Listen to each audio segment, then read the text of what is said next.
Howdy do, fellow kids.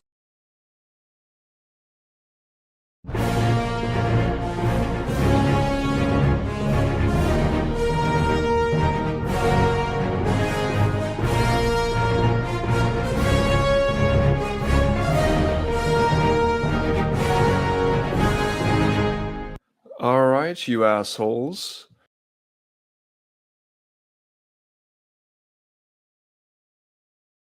Tell me who is in charge of this disaster in space. Who did they get to run this? I think that's I think the term is but so, go ahead. So what Disney diversity, which is just meant to exclude white men. Let's be real, and that's what Star Wars fans are mad about, for lack of a better description. Yeah.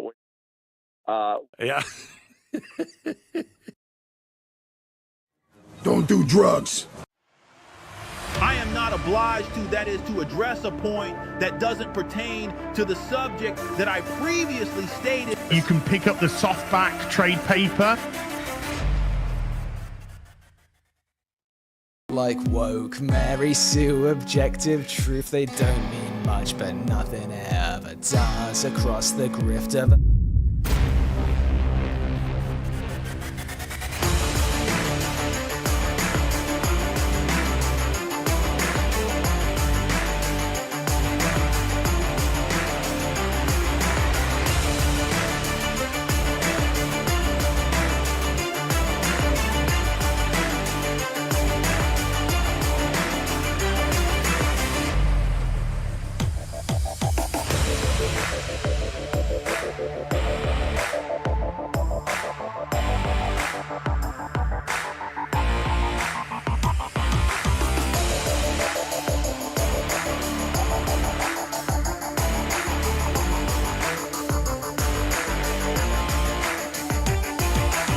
Bring organized chaos on.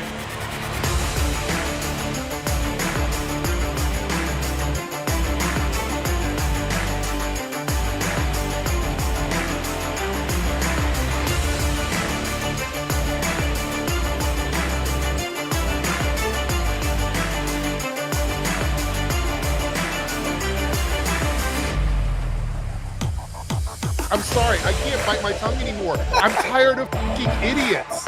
I'm tired of them. Stop listening to these channels that are making you more stupid.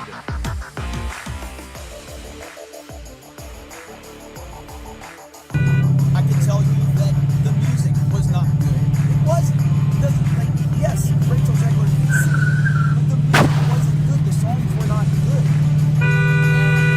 But try not to cuss people out on the road while I'm driving. You have stupid fucking people on the road like that. But if you're I don't know, I need to do a whole video where I can teach people how to drive.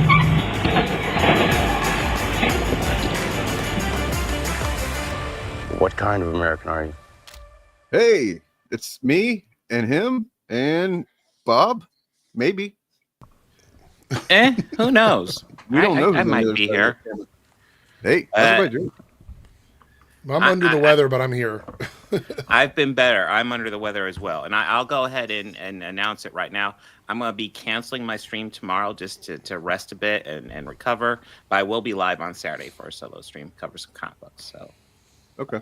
Just FYI.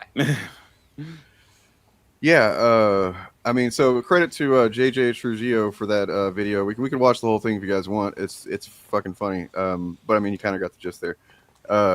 Like Eric said right before we went live, like the best thing about all these chud content creators going after each other is the funny content that emerges from it. You know, there's the puppets. About 95% of the puppet videos are pretty damn great. And the rest is kind of racist or homophobic. No, it was not a real car crash. At least not that time. But like, if you're fucking, leaving a movie angry, which he wasn't really, like, that was probably planned for, I don't know, months in advance, right? Go buy a ticket. He could have recorded that video a week ago. We don't know. He could have recorded that video a week ago. We have no idea. He could have recorded it. Like, he probably I mean, realistically, why wouldn't you do that, right? Just like sit in your car and record a bunch of reactions to movies that you know you're going to say are bad. There's no way. the review didn't really cover anything that we couldn't have just made up. You know what I mean? Like it wasn't like this specific scene in this moment was this. His review was like, from what you can hear, because the funny part about that video that Trujillo did is that he just added some engine noise and cranked it way the fuck up to where you can barely hear Jeremy most of the time. Mm-hmm. Which is just great, brilliant fucking idea for that video. But like, he says some stuff that sounds like he's just responding to the positive stuff that has been said about the movie. Yeah. So he's like, "Oh no, Rachel Zegler's not good. She sucks." And yeah, the music's good, but she sings okay, but the music sucks or whatever. It's just clearly just list of talking points. I would go as far to say that like not only could he have just made it up, but it seems like a lot of these channels now have given up on actually going to see these movies. I mean, Critical Drinker's been doing reviews that are kind of suspect. Melanie Mack Nerdrotic doesn't really watch too. stuff that she talks about it. Yeah, Nerdrotic too. Like the days of doing these deep dives, like we used to kind of poke fun at EFAPing because they'd spend like 6 hours talking about a movie. But now it's gotten to the point where these guys spend 3 minutes talking about a movie. And then it's like, that's their whole review of it. They've gotten very lazy about it. No, hold on. Wait, what? No, he was not actually in a car crash, as far as I know. I mean, no, that's just the joke. That video is a parody, guys. It is a parody. It satirical was not a real car crash. content. Yeah. Yeah. No, I haven't. I didn't know that ContraPoint's finally released. I guess her decade video. I guess. Also, Jeremy, they were claiming victory over a movie that they said was objectively bad. Yeah. How does that work? How do you claim victory over something that was already going to be bad? Like, well, I mean, should have been here. We recorded yesterday. Me and Bob looking at this. It's kind of an older video where it was about Deadpool and Wolverine, and you'll see that go up somewhere in the next few days. But it was Mahler and Nerdrotic kind of half-assed paying attention. He wasn't really paying attention. But he was. They were arguing about not whether or not Deadpool and Wolverine was good or bad. It was whether or not it was as bad as the Acolyte, which is what Mahler's statement was. That it's worse. Not the Acolyte, Ahsoka. I mean, sorry, yeah. So you're right. It was worse than Ahsoka, and Gary was just like, "Oh no, it wasn't. It wasn't." Gary one moment saying he actually liked Deadpool Wolverine. It was really entertaining. Nothing didn't do anything bad or wrong or whatever. A few minutes later, saying, it's like shit. Sure, it's shit, but it's like not as bad as shit as Ahsoka. So Gary just flip flopping all over the place about what he's. I mean, at first I thought Gary was just being like not really wanting to debate, but then quickly what I realized is that's kind of it, but it's also mainly Gary doesn't give a shit. It's fucking funny because you can Mahler is impassionedly explaining why he sees the movies reason he reviews them the way that he does, that's a whole other thing we can get into if you want, because it was a peek behind the curtain of the nonsense going on in Mahler's brain. Why's my AC making weird noises? Anyway, and Gary's just sitting there like doing other shit. It's like he's scrapbooking or some shit while Mahler's just talking, and then a few minutes later, Gary just looks up, and you can tell he hasn't heard a fucking thing Mahler said. He's just like, no, it's not. It's not as bad. They don't have to pay attention. It's so simple. Yeah, I mean, it's one of those things where it's hard for us to even look at their stuff and debunk it because now they're not even saying anything. They're not trying. They've already, they in a way that I guess will. Be easier to point out how fucking dishonest they are, but at the same time, it's like it's not a good sign that they think that they can just, go through the motions at this point and skate. But, we'll see. I mean, to a degree, I guess you could say it's easier when they're just saying things that are objectively wrong about the movies, things that don't actually happen. I think they don't want to be proven. I think they don't want to be debunked. The easiest way to not be debunked is to be vague. If they just say vague stuff, you don't have to worry about somebody coming in and dropping facts. Some assholes come along, start debunking these guys, or what? What the fuck? Yeah, I mean, it's like if you say the music sucked, you're not saying anything for me to debunk there. It's like now you're speaking subjectively, which is fine, but you're no longer saying that the movie is objectively bad because you're not even bothering to provide any actual details.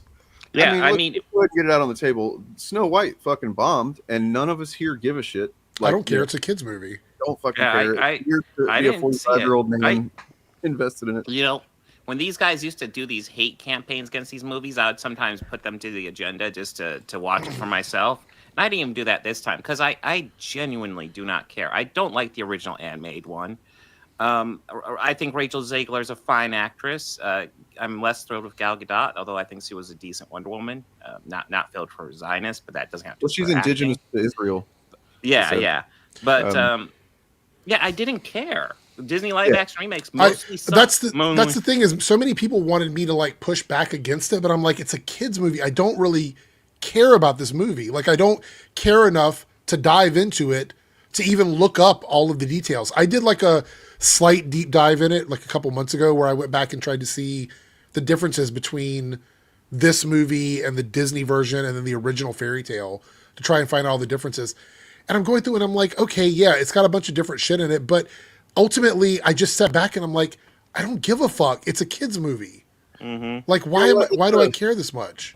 Jax, I don't know who's got that super chat, but it's a good point. We are going to talk about that. Let's go ahead and talk about that and be pleasant before we get into the chat stuff. And, I guess because I'm actually not happy about this news, but whoever super chat that is, I think it's Bob's.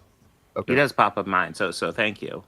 Did you hear the announcement that the actors from X-Men movies are going to be appearing in Avengers Doomsday? Do you think the MCU will have a soft reboot after Secret Wars, just like a refresh? I personally, I think they might bring. It seems like they're bringing. So I don't know how far you've dug into it. I haven't even dug that deep into it. As far as I can tell, it looks like I've got it right here. I watched the thing. It looks what like a Kelsey dumb! Grammer I have and to say, Patrick Stewart are dumb way to announce it. I hated it. I understand they were trying to build hype, but like as soon as I saw that, I turned it off. I was like, I'll just wait till the whole list comes out. I'm not gonna sit through this. Millions of people were watching it though, so I caught it right as I thought Marvel was like, oh, good. I don't have to wait for anything. I just have to kind of scan backward and see what they announced. I have issues with this, but probably not for the reason that everybody has issues with it. I guess we might have the same issue. We'll see. Maybe. I've talked about it before. I haven't thought too much about it, but the Foxman universe needs to die. I think it needs to be done. I have respect for the parts that I think most people generally think are pretty good, and then there's a lot of stuff that in hindsight.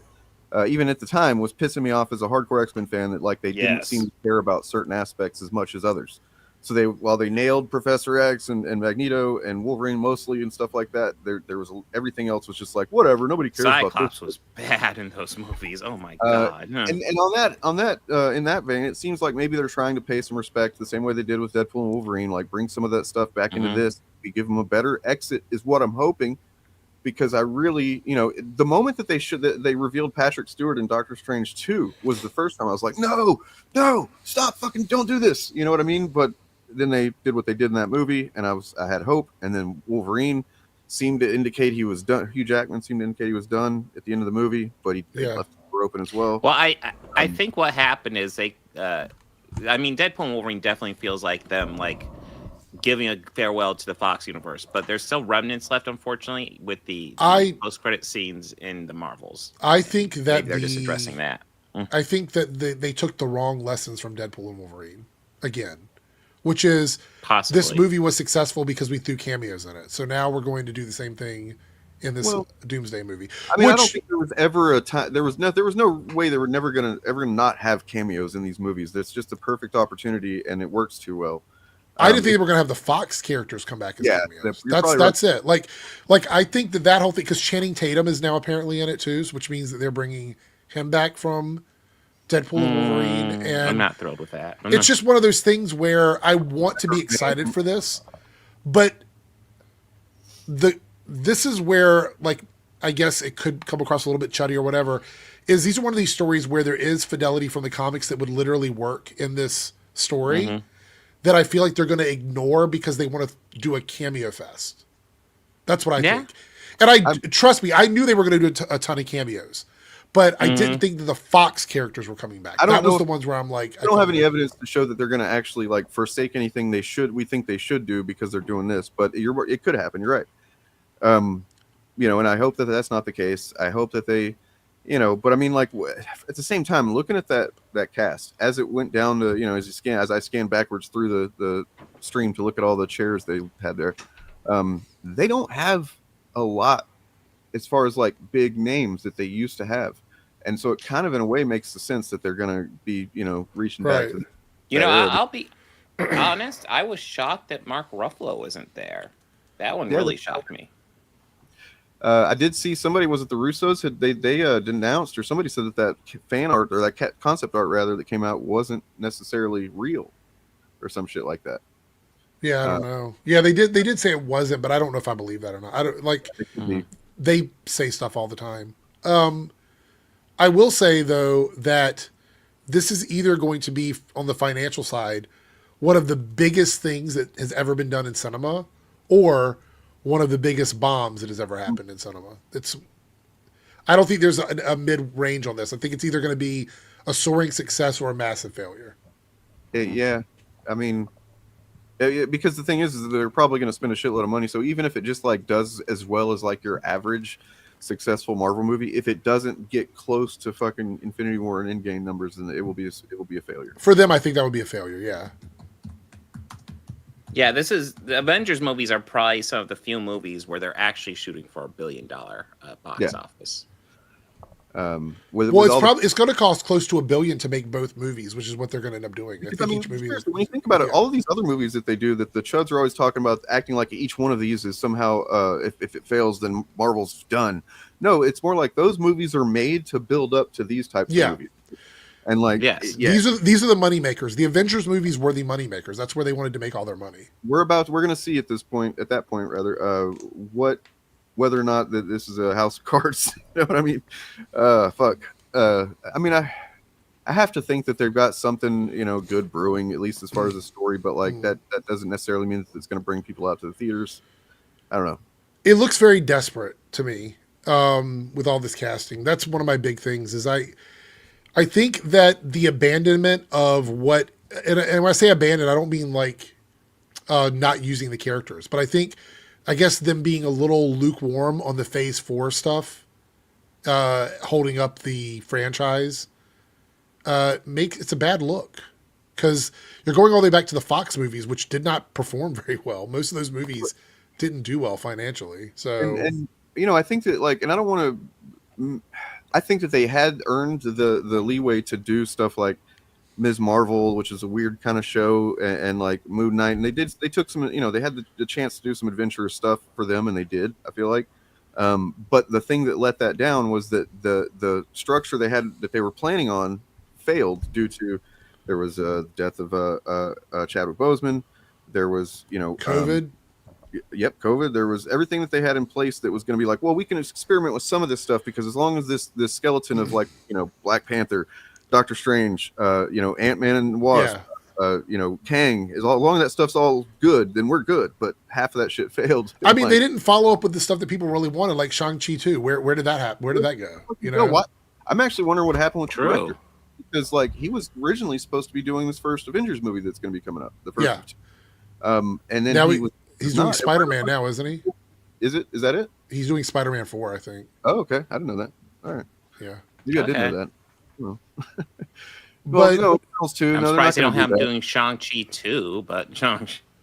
Well, that's the thing is that's supposed to come out now after Secret Wars. So are they doing Eternals too? I don't know about that. The reason they're not doing that is because I think they probably could. I don't think it would, be a big deal if they did recast, but what I think they did was they saw an opportunity to pivot to something that they would be more confident would be successful. And that's when you get the RDJ as Doom announcement and stuff like that. Yeah, I was about ready to say they kind of did, and it's Robert Downey Jr. They kind of.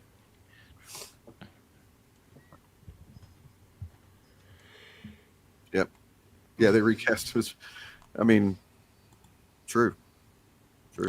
That's another conversation to have. Completely, that could be an hour or 2 hour long conversation about what's going on with the box office in terms of movies right now. Because Captain America: Brave New World is one of the best performing movies at the moment. Right. So it's not even close. It's not even. Yes. Oh, Kelsey Grammer as well. I don't know if anybody said that yet, but he's going to be there. Yeah.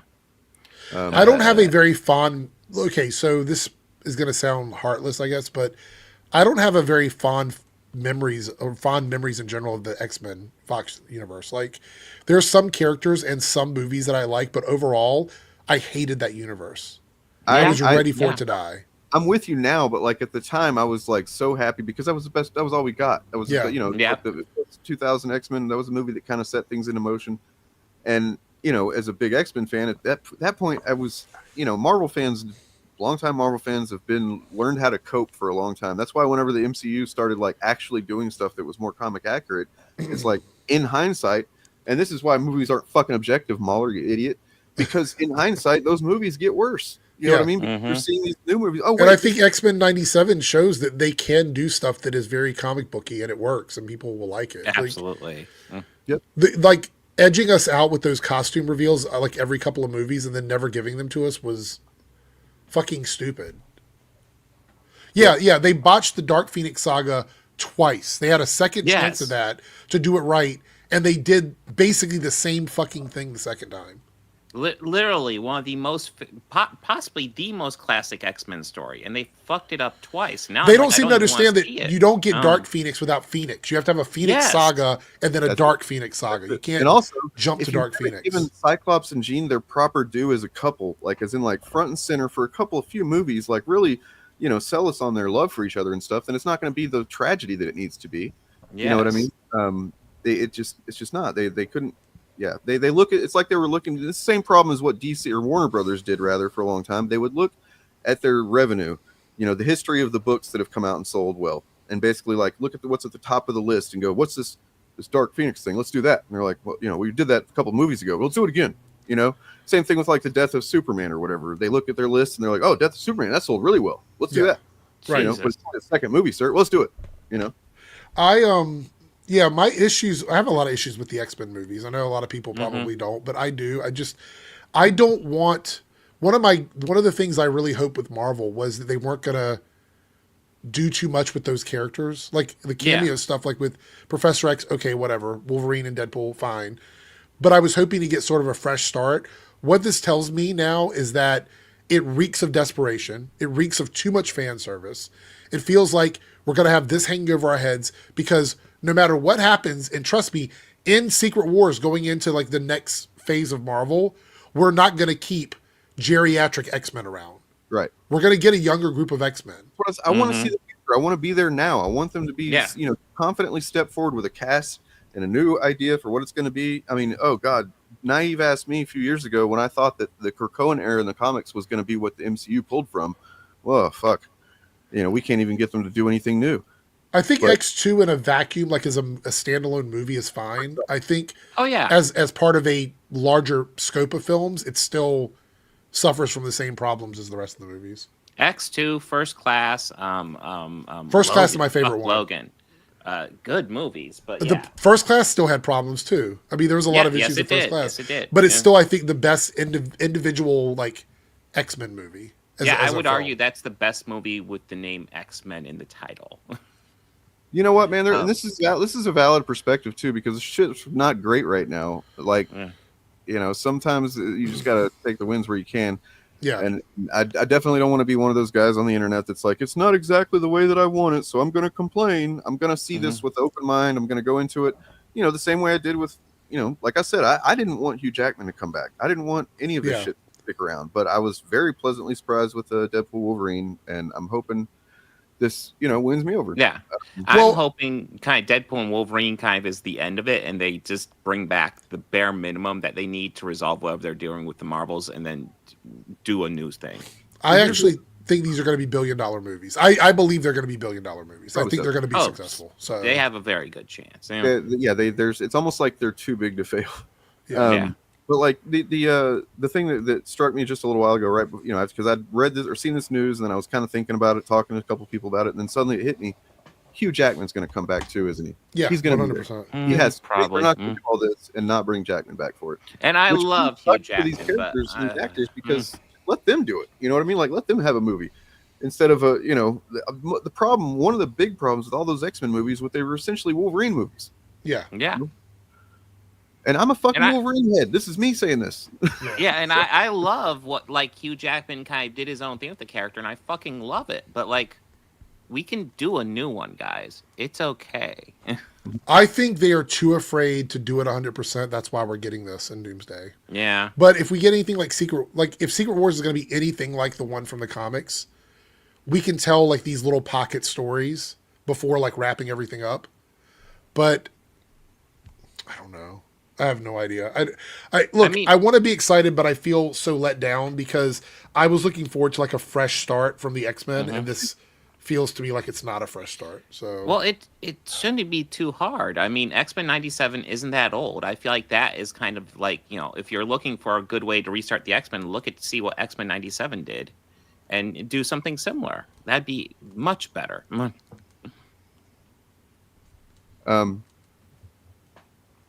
Yeah, exactly. That's what. Yeah, for sure. I mean, so what I'm thinking is that like, what is Marvel's idea of what they're doing here, right? So are they, do they think that if they just give fans enough of these versions that they're gonna satisfy fans, and then whenever they move on, they'll be like they'll completely support it, or what? You think maybe that's? I think there's a combination of stuff happening. I think they took the wrong lessons from the Black Widow, Eternals, Shang-Chi, because those movies came out during turbulent times. So they were like, people must not want these kinds of movies, so we're not going to do them anymore.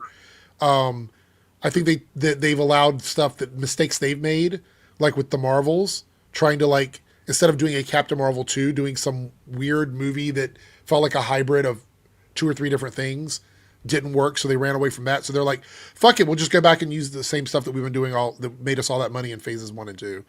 Is essentially what I think they're doing. I don't think that we have to be mutually exclusive here, Greg. Like, I am somewhat disappointed, but at the same time, I very much hope that this is exactly what they do. That they're gonna hit it out of the park. Same way, bringing back fucking Elektra. You know what I mean? But yet she makes a great appearance in that movie. I think so, Greg. And I don't want to come across, I guess, jaded about this, but I don't want all of these old actors to come back and knock it out of the park just to get erased.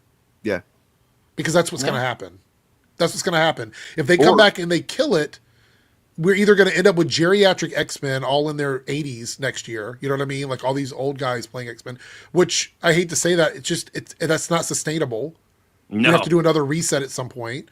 Because the continuity in the X-Men films was fucked. Yes. Completely fucked. The age ranges were different. The character stories were all fucked up. One brother was younger when he was supposed to be older. There was just all of these fucked up things they did. And then they kind of had a perfect opportunity, and seemed like they did try to correct it with the end of Days of Future Past. Yes. And then after that, it was just like, oh no, let's fuck it up again. And some characters have 2 different versions. So which one do we go with at that point? You know what I mean? So we're in a situation where if we bring them back and they do good, which one do you keep? What if both Magnetos are fantastic? Do we just keep both Magnetos in the MCU? Do we get rid of one and keep the other? Do we boot both of them? It's such a weird thing. I don't know how they're going to make anybody happy with this. That's why I just don't. Why even do it? Why? I agree. Well, if we had a Chud scale of how chuddy somebody's being, I think, Eric, you're a little bit more on the Chud end of the spectrum right now. But I mean, I feel you generally. I want it to be good, but my thing is, I'll be completely honest. I never wanted to see these characters again. True. I never did. I agree. Like, when Marvel bought it, I was excited to see what they would do different. I was excited to see them do new versions of these characters. Yeah, they had a perfect opportunity to just to do it brand new. Mm-hmm. That's because believe it or not, these are not the best versions. I mean, some of them are okay, I think, but they're still not good enough to hold on to all of them. No, you know. The only one I was actually kind of hoping they'd keep around was Daphne Keane as Laura. That's the one I was kind of hoping they'd keep around. Are they not going to do that? Because I feel like that. I feel like okay, so the X universe, like you're saying, Dane, right now. The X universe in Deadpool and Wolverine seems to me like a very clear cut. This is what we're going to do. We're going to keep her around, maybe keep Hugh around, and everything else is being erased. And I'm like, okay, I'm okay with that. But that's not what they're doing now. We're gonna have them come back again in Doomsday. I don't know. I can't be excited. Look, I can't pretend to be excited, and I also can't pretend to hate stuff. My opinion about this is I'm very confused, and I don't really want to see these actors back again. That's where I'm at in all this, you know. But some people are going to love it, and it's going to make a bunch of money. And again, it's all we gotta see how the execution is. There's a possibility I will love this. I just am not thrilled with it initially. But my question is, Bob, if they kill it and they do a good job, are they going to erase these characters? That's the problem. And yeah, that is the problem, because if they kill it and they make a lot of money, they're not. And right. Because right now, seeing them come back tells me that because of Deadpool and Wolverine, that's why this is happening. And they know there's money to be made there. So are we gonna get the 10th X-Men movie in the Fox universe next year? Oh God. You know what I mean? Mm-hmm. Yeah, I don't like it. Although, here, real quick before we move on, I did want to cover Jack because he was nice enough to do a super chat here. Yeah. I'm hoping they give the Fox universe a proper farewell by merging it with the MCU and hopefully start anew properly and keeping Channing Tatum.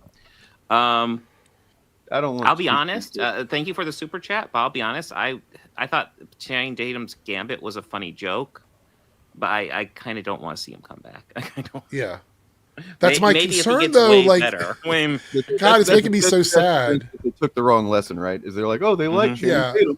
It's Gambit. It's kind of like the Morbius. He joked his way into a role. Like it's literally just a joke role. It's just not the Gambit I want to see in the MCU. Back in theaters, right? For another, because they thought people were talking about it, right? So they must. He doesn't even have a backstory. He was born in the Void. He said he doesn't remember anything other than the Void. He doesn't have a backstory. He wasn't connected to anything. Plus, he was where do I go from there? I don't even know where to go from there. Honestly, he's not part of any universe. And they had a fantastic Gambit in freaking X-Men 97. I feel like I'm gonna repeat myself on that one, but like X-Men 97 kind of set out how you can handle these characters, and I'm not saying MCU just copy it, but like, you know, there's some good guideposts. It's not Fox. Fox are not the good guideposts. Don't know. Well, Sean, he's not an iteration at all, really.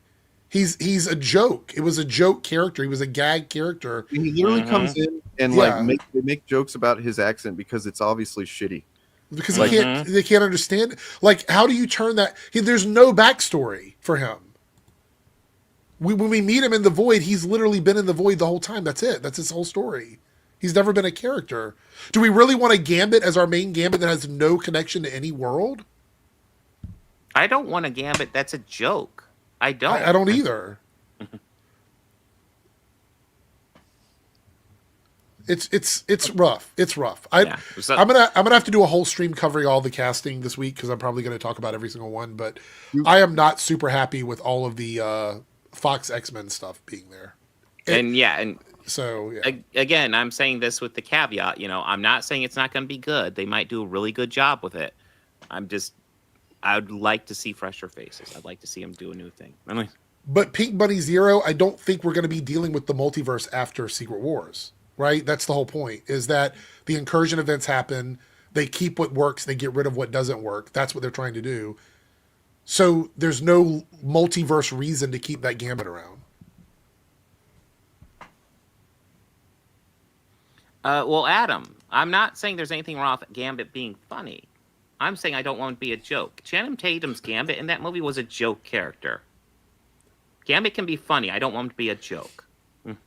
I want Gambit with a real backstory. I want a real character. Yeah. I don't want a character made as a throwaway gag. That's what I'm saying. I don't know. Charles, so I want to pull this up. I don't know why people come in podcasts where people are talking about what they are thinking about when it comes to movies and TV shows and get mad that people are talking about those things and speculating about those things. I mean, that's really what all these podcasts are. Yeah, that's kind of the point of the I don't really understand that critique. Speculation. It would be very boring if people sat around and just said, okay, we got names. Now let's move on to the next topic. I'll read off the names. Right. This person. Okay, now next topic. Like, what are we going to do? We're talking about what we think about this. Yeah, different opinions are fine, Adam. I'm not holding it against anybody. Like I said, there's going to be a bunch of people that are really happy about this. I still think the movie is going to make $1 billion. I think both movies are going to do billions of dollars. And they could be great. They could be great movies. I will save my final opinion on it after I see it. I'm not going to make. Exactly. You're not going to see me make video after video telling people to not go support the film. Yeah, we aren't even saying So- the movie's going to be bad. We're just saying this cast list announcement doesn't thrill us. Yeah. Trust me, if Eric Debunks or Eric's Reloaded starts putting out nonstop hater content on fucking Avengers movies between now and then, I'll be covering them. Don't worry about it. Yeah. No, I mean, I gotta like, debunk Eric debunks. it's very interesting that people have now, and I'm not saying anybody specific in this chat. Now, if you say you don't like something, you're immediately being a hater. Like that's the way people feel about things now. So I love the MCU. I love these characters. I'm not a fan of the Fox X-Men universe. Yeah, I thought about that, but they made a big show of adding them to the freaking chairs and showing the chairs next to the ones we know are going to be the main cast generally. Pratt and Hemsworth and stuff like that. So actually, did I see Benedict Cumberbatch on there? I don't think. He was on there. I think he was on there. Was he? I don't remember him. I think he was. I don't know for sure, but even if he wasn't, they've said that obviously he's going to be back for the second film because I think this was just for Doomsday. Okay, it was just for the Doomsday movie. So I mean, there's a possibility that it could be something like you've got some of the newer Avengers, the younger Avengers, or whatever, and then you've got. I guess you could just show what's going on with these other characters, and they could all die, and that leads to the next movie or something like that. Yeah, Who knows? I think if Doctor Strange shows up, because it seems like there's going to be a lot of different film franchises represented in Doomsday. I think if Doctor Strange does show up, it'll be at the very end during the incursion stuff. That's what I think is going to happen. Because I believe Doomsday is setting up Battleworld. Yeah, is absolutely. what I think. So absolutely. Mm-hmm. I don't think that the plan has changed a whole lot from what it originally was, except that now it's going to be Doom. See, I suspected that Doom might actually show up and kill Kang or something toward the end of the first one originally. That Doom was always going to be this in the second movie, the villain of the second movie. Anyways, do you want to talk about Signal Gate or whatever the fuck? Yeah, we can talk about it. I have 25, 30 minutes left, so. I actually don't know really anything about it. So. Oh my god, I've been watching it for the last couple days. I pretty much know everything. Started a Signal conversation. Signal, the Signal app, texting app. It's encrypted, guys. It's fine. It's not. Sure. Mm-hmm. And he added a journalist from the Atlantic to it. Apparently, completely accidentally. The same way, Eric, you were part of a text group. several of them. Yeah, several of them before they imploded and blew themselves up. Really bad about just they get really excited, I guess, about starting a text chain, and they're like, "Oh, add him." They just accidentally add the exact person you really don't want to add. Yeah. Well, that would probably have been Putin or some other terrorists or some shit, but we don't. Yeah, know I was like, should I be in this room? I don't know if I should be in this room, but it's whatever. Yeah, and it ended up being thankfully, it was a journalist that seems to have ethics and stuff because he could have fucked that whole thing up. So what happened was they texted were texting about the plans to do some strike in Yemen. This is how we found out that we are now engaged in Yemen. Doing this particular engagement, when the strike was going to happen, exactly what ammunition was going to be used, where they were going to do the strike, stuff like that. That was all included. And then this journalist from the Atlantic yesterday was like, so we all found out about it, this evening or whatever, but I knew about it early this morning because I got texted all this information. And then the response has been fucking nuts. As far as how the Trump administration has handled people calling them out for it. These people don't know what they're doing, man. It's terrifying that they have access to the kind of thing that they can just call airstrikes. I mean, the crazy thing is they were using this text app in the first place. It's not even that the reporter was in on it. I mean, that's bad in itself, but they shouldn't have been having these conversations on unsecured apps. Why are you doing this? I've seen Chud saying Signal is a secure. No, it's not. The Biden administration in particular. So they speaking to somebody that was off the record because he, whatever, but he was in the administration. He said they use the Signal app very rarely and only to encrypted text someone to say check your actual high levels classified system. They don't say what the message is about. They just say in case they can't get a hold of them or something, check that, check it. And that's it. That's the furthest they would ever go with talking about anything related to this kind of shit. We have no fucking secrecy. The secrecy that we do need, we don't have, and the secrecy that we don't need, they're not being transparent about that. So, up is down, black is white. Yeah. Yeah, so Blood Video Company, they're doing this to avoid keeping a record. Yeah, that to me is the big thing, is that they're doing this because they're going through channels that aren't secure channels. They're also not regulated. So they were having these conversations off the record, essentially. And they're not supposed to. So anything they want to talk about, any sort of plans they want to do, they can just deny them because they're not actually in the records. So yeah, I mean, Kayla, thanks for the comment. Apparently, is an intelligent student. I don't know what classes does that entail. Make your future job a million times harder. A normal Intel employee would have been right. Exactly. I mean, these are the people that fucking for years complained about Hillary's emails. Yes. Right? People that think that, you know, if it was any kind of slip up of any kind before, if it's the Democrat administration, they're calling for heads to roll. It's, you know, once again, hypocrisy is just that knows no bounds, and we can't call out every single thing they're hypocritical about because we'd be here all day. But it's that would be the whole show. That would be egregious.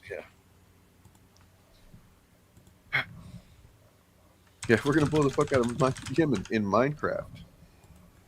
Mm-hmm. Use Signal to avoid keeping records. That's crazy. Yeah. That's why the journalist thing, I feel like they need to get to that. Yeah, she was overseas. She was in Asia, I believe. Was she in India? So she's probably doing it on purpose because she's like Modi's fucking, you know, ass licker. Well, I think that's why they asked the question, to find out where she opened the message at. But the thing is, I'm waiting for them to get to that point, because all the stuff I've seen them so far is just trying to find out, like, specifically what each individual person had to do with this. But the bigger thing is, this opens the door up for all of these chats that just vanished after a week on Signal over the years. That are just gone. And how that's not okay. They actually had people there representing intelligence saying, you should not be having these kinds of conversations on Signal.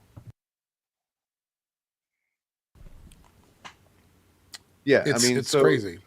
I guess fortunately now it's gained enough outrage, proper outrage, that, you know, because like when Trump was asked at a press conference, he did the literal thing, the Roy Cohn thing that Roy Cohn taught him fucking decades ago, and he's done it successfully apparently, where he goes, "Oh, the Atlantic. Oh, I haven't heard about this. You know, oh, that was the Atlantic that did.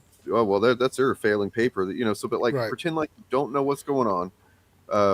When at the same time, like, okay, you're the president, man. Either you're telling the truth and you don't know what's going on, or you don't know what's going on, and that's not great either. Right. Either one. But we know that he's just lying. He's doing the pretending. The press secretary is also playing this whataboutism game all the time, where it's like somebody will ask her a question and say, "What do you think of this?" Well, the Biden administration is like, no. That's complete deflection. I don't care what they did, because if you agree that what they did was wrong, then that's not an excuse for why you did something wrong. Exactly. You should be doing better than them if you agree that what they were doing is wrong. Meaning you can't go, well, they did it too. Because that's not why people voted you into office. The people that voted you in was because they didn't like that administration. And they wanted you in to be more transparent, which is what they've said about Doge. Oh, Doge is so transparent, which we all know is bullshit. But Doge is so transparent, right? So they voted you in to be more transparent. You can't come in and be like, yeah, but they did it too. Hillary did it too. What about Biden's kid? What about Hunter's laptop? Like, you can't say that, because that's not an excuse or a defense for this. This is a mistake. You just need to accept it, and someone needs to be accountable for it. They don't want to get rid of anybody. Everybody that they have in those positions right now are important to whatever this plan is they have to dismantle things. So they can't get rid of one of those gears. All the gears have to be there. But somebody's going to have to go. I don't think we're getting past this one. I think this is something that is going to stick around until something happens. I think the easiest one would be Hegseth, and I'd be happy with that. Right, but he's the one that they want to keep. I think he's the big one. Yeah, they really fought for Hegseth because his was one of the most controversial. So the thing about it is also they're going to try and, I think, offer up a low-level like intern or some sort of assistant probably. Probably. But the thing about it is everyone on that was up for questioning perjured themselves. Which means that even if they weren't the ones that added that guy to the chat, the reporter to the chat, they lied about it, knowingly lied about it, and they're trying to skate around it. That's why I said I don't think this is going away. I think we're going to see calls for multiple people to be taken out of their position. Yeah, I mean, but I kind of agree with Chair's story on this. I don't think anything's really probably going to happen. That's true. There's a decent chance they just with this administration where rush it under nothing the fucking matters. They're not. I don't believe that. I feel like there's something different about this one to me. There's something different about this story to me. Like this goes beyond like party lines. We've got people in the military, like high-ranking officials in the military who are Republican. Dave Portnoy from Barstool Sports was like, "This is fucking crazy." Like he made a whole video denouncing this. These are people that are massive MAGA supporters. Okay, I don't think they get to walk away from this one. Here's something I actually learned about that I wanted to talk about too, and kind of relates to this exactly because. So, and you guys, anybody should try this. Next time there's a scandal, as soon as it breaks out of involving Trump or his administration, it looks really fucking bad like this, because there's going to be plenty of them, plenty of chances to do this. Go to the pro Donald Trump subreddits. Like, I think it's, which one is it? That they were talking about. I saw some people talking about, but like basically they will actually, for the first 24 hours or so, his fans will be like, "Oh, this looks bad. This is fucked up. I don't know," but like they'll actually you'll start to see the programming break down a little bit. But then within another 24 hours, they will have been issued the excuses and the denials and stuff like that they need to maintain this fucking cognitive dissonance or avoid cognitive dissonance, right? So like they you can kind of see them in real time being, almost start to break through the fucking veil, and then they'll be programmed again. They're like, "Oh no, here's your update. Here's your, here's what you got to say and what you got to think." Oh, okay, yeah, fucking liberals. Like, I mean, the most famous case of this is January 6th, because there was a short period where everybody was condemning January 6th, and all of a sudden, the MAGA apparatus took hold, and all of a sudden, there was all this propaganda, Day of Love garbage. And all of a sudden, you got a whole bunch of people who are just like, January 6th is overblown. It wasn't a big deal. It was a fucking insurrection, but sure. Is it Arkan/conservative? Okay. Yeah. A lot of neocons are still in the government, right? But like, do they have any power? Does it matter? Like, it just kind of seems like, well, I guess we're really going to start testing this is, how far off the rails can this shit go without them literally facing any consequences whatsoever? I mean, we're seeing also like Jank from Young Turks now calling this out. Like, this is different. And I know right-wingers like Jank, Jesus Christ. Yeah. Mm-hmm. Like the people that have been bootlicking for a while now are starting to call this out too. Like, this isn't one of those things where they can sort of like pretend that it didn't occur. There's too much here. Like, we talk about like Trump getting away with stuff. Trump is different. Trump is different from anybody that he's put onto his cabinet. Like, he's completely, Trump and Elon are at different levels, right? Yeah. These guys are all just pawns in his game. They're all pawns. Look back at his original cabinet. How many times did he change people back in 2016 all the way through his presidency? I mean, hell, how many people came back? Not That's many. What I'm saying. He is not someone who is afraid to get rid of people if they think it hurts his image. Mm-hmm. Yeah. That's true. That's really the way you got to get to him, is like actually make him believe that his image is being hurt somehow. I mean, I think it's something that, Tim Walz kind of hit it, but it need to be hit more. Gee whiz, Trump, why aren't you running with Mike Pence anymore? What happened there? Yeah. No, I mean, I don't think this is actually. I agree, but we we also have to step outside of this for a bit. Like, I believe Pennsylvania just flipped a red seat blue, like a solid red seat in an unopposed spot, flipped to blue. First time somebody Democrat ran against someone there and they got the seat. We're seeing stuff like this happen in other places. You guys have to be willing to fight against stuff. This concept that it's just throw in the towel. They're never gonna listen to us. They're never gonna do what we want. We've talked to you about this before. Don't do your panic posting here, please. Like, that's what this is. This is like your greatest fears are being fucking, just typed out in chat as if you know these things for a fact. These are realistic things to be concerned about. I fucking 100% agree, but that's not a reason. We don't just fucking go, it's all over. The sky's already fallen, basically. Don't do that. A lot of people feel that way. Look, I deal with people like that in my day-to-day life, and it's really frustrating for me because we're seeing small victories moving in the right direction. The fact that they're even holding conferences right now and pulling these people up to answer questions or whatever, the fact that that's even happening is a big deal. Because before they would have not even had that. It would have just completely gone by without anybody answering any questions. Right? So I understand feeling like that. But I can't co-sign or fuck with people that feel that way. I can't.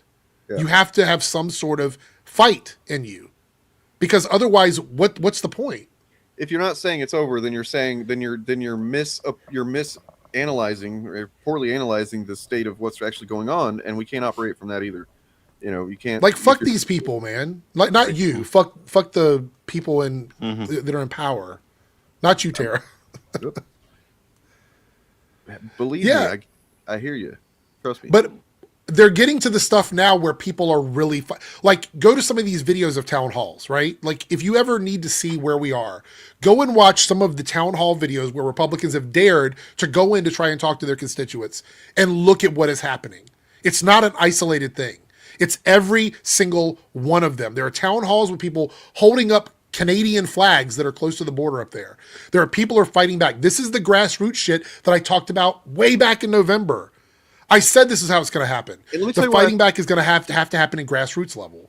I want to talk about, I also want to get to some Nerdrotic stuff before you have to go, Eric. But I want to say why this is actually maybe a good thing, because for a long time, the last few months, I was kind of getting doomery about the lack of pushback that I'd seen in general. Because remember, there's a great video by what's her name, Taylor Lorenz, that she put out recently about the rise and fall of the hashtag resistance.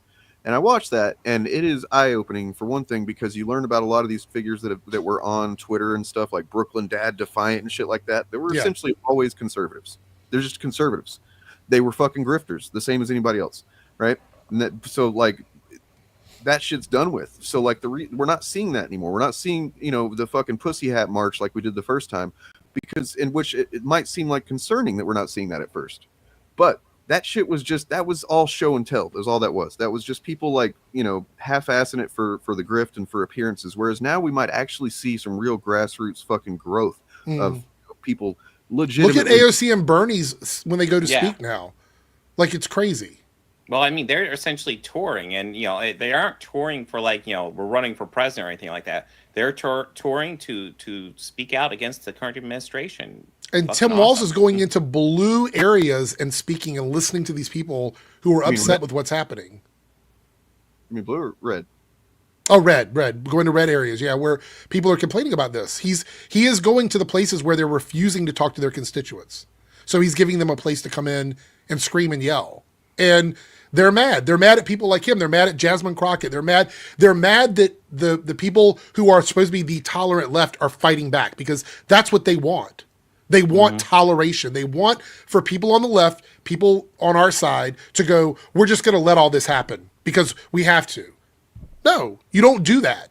That's not what you do. You don't get complicit because you think they're oppressive. That's what they want. That's a good statement there. I like that. And then, they love it because they haven't felt the effects of it yet. I mean, they don't actually understand it, because if they understood things, they wouldn't have voted this way in the first place. They're too stupid to understand it down there. I hate to say it. I know a lot of people down there that just are not. I mean, there's a lot of stupid people everywhere, but there's a lot of people that live in areas like South Carolina where they're fucking school. They're like one of the worst school systems in the entire country. So they don't have the ability to understand. Most people didn't understand that tariffs are taxes on people that live in this country. They're like, oh no, that China pays that, or Canada. No, they don't. We pay it. I am from a red state. I lived my life in the South until about a decade ago. I still know people and engage. I live in Southern Virginia. I have family in North Carolina. Come on.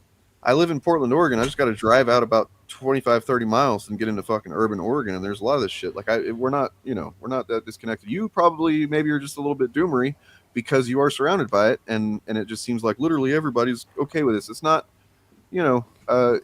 just, yeah. I live in a state where we have a Republican governor. Come on. What are we talking about? Exactly. If they cut Social Security and the people start having to fucking take care of their fucking grandparents. That's exactly it, Dane. I'm so glad you said that. That is one thing I never hear brought up.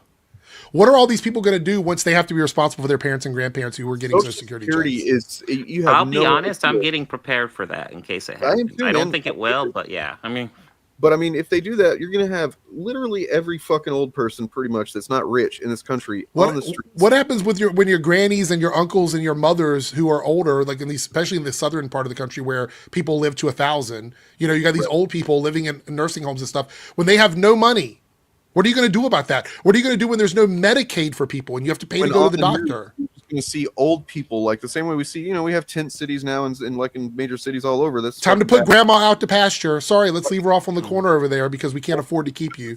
Like, that's what you're going to see. And once that happens, once we get there, there's no more denying it. There's no more denying it. And I want to address this real fast. So Bernie Sanders has been very critical of Israel. I don't know the full nuances of his opinion. I know he's at least pro-ceasefire.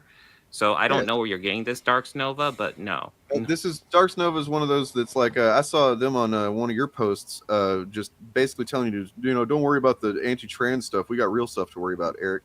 No, yeah, that's all. Fuck I think I responded to it too. Yeah, I did too. Fuck that person. They're one of those fucking tankies. Anyway, so Nerdrotic is kind of getting crazier. It seems like that seems to be part of the strategy of, and you've been covering. You both, I think, covered it. It seems to be a strategy for dealing with being in a winning season of being, you know, MAGA won, his guy's in office, DEI is going to die or whatever, except now he's becoming more paranoid, conspiracy driven, right? Seems like, Eric? Yeah. I mean, 100%. Yeah, 100%. Yeah, I've been seeing him doing a lot more conspiracy shit. I feel like I did a video about an hour, maybe 2 hours ago, where I talked about this a little bit. I feel like we're seeing a shift towards that because there's very little to complain about at the moment. It seems like they're kind of grifting on the Snow White thing because that's the last big thing they have. Because think about it, what is out there right now for them to go after? Like, there's not a lot. There's not a lot out there. Next year we have Toy Story 5 coming out. They haven't touched that yet. We don't know a lot about it, so they haven't gone after that yet. I'm assuming they'll get to it. We have the live. What was that? I was just gonna say, what is there even to complain about? But I think I remember them complaining about Sporky or whatever the fuck. Maybe they have the live action Moana that comes out next year. They have the Mandalorian movie with Grogu. That's pretty much it. Although they haven't really touched Lilo and Stitch, and that comes out. They haven't. There's not a lot for them to talk about. So I think what we're seeing is, and I looked at Nerdrotic's channel, his videos are getting, I don't want to say abysmal because there's still hundreds of thousands of views, but he's gone from like an average of around like 1 million to some of his videos getting 400,000 views. And people might not think that's a big difference, but it is. It's like you're seeing 60% drop in views on your channel. So that's a big deal. And so I think what's happening is he's amassed as many casual outraged fans as he can. He's done that now. So now they have to expand and they need to reach another market. And I think that market is conspiratorial market. Like they want to expand into sort of like that dried up QAnon community that doesn't really do anything anymore.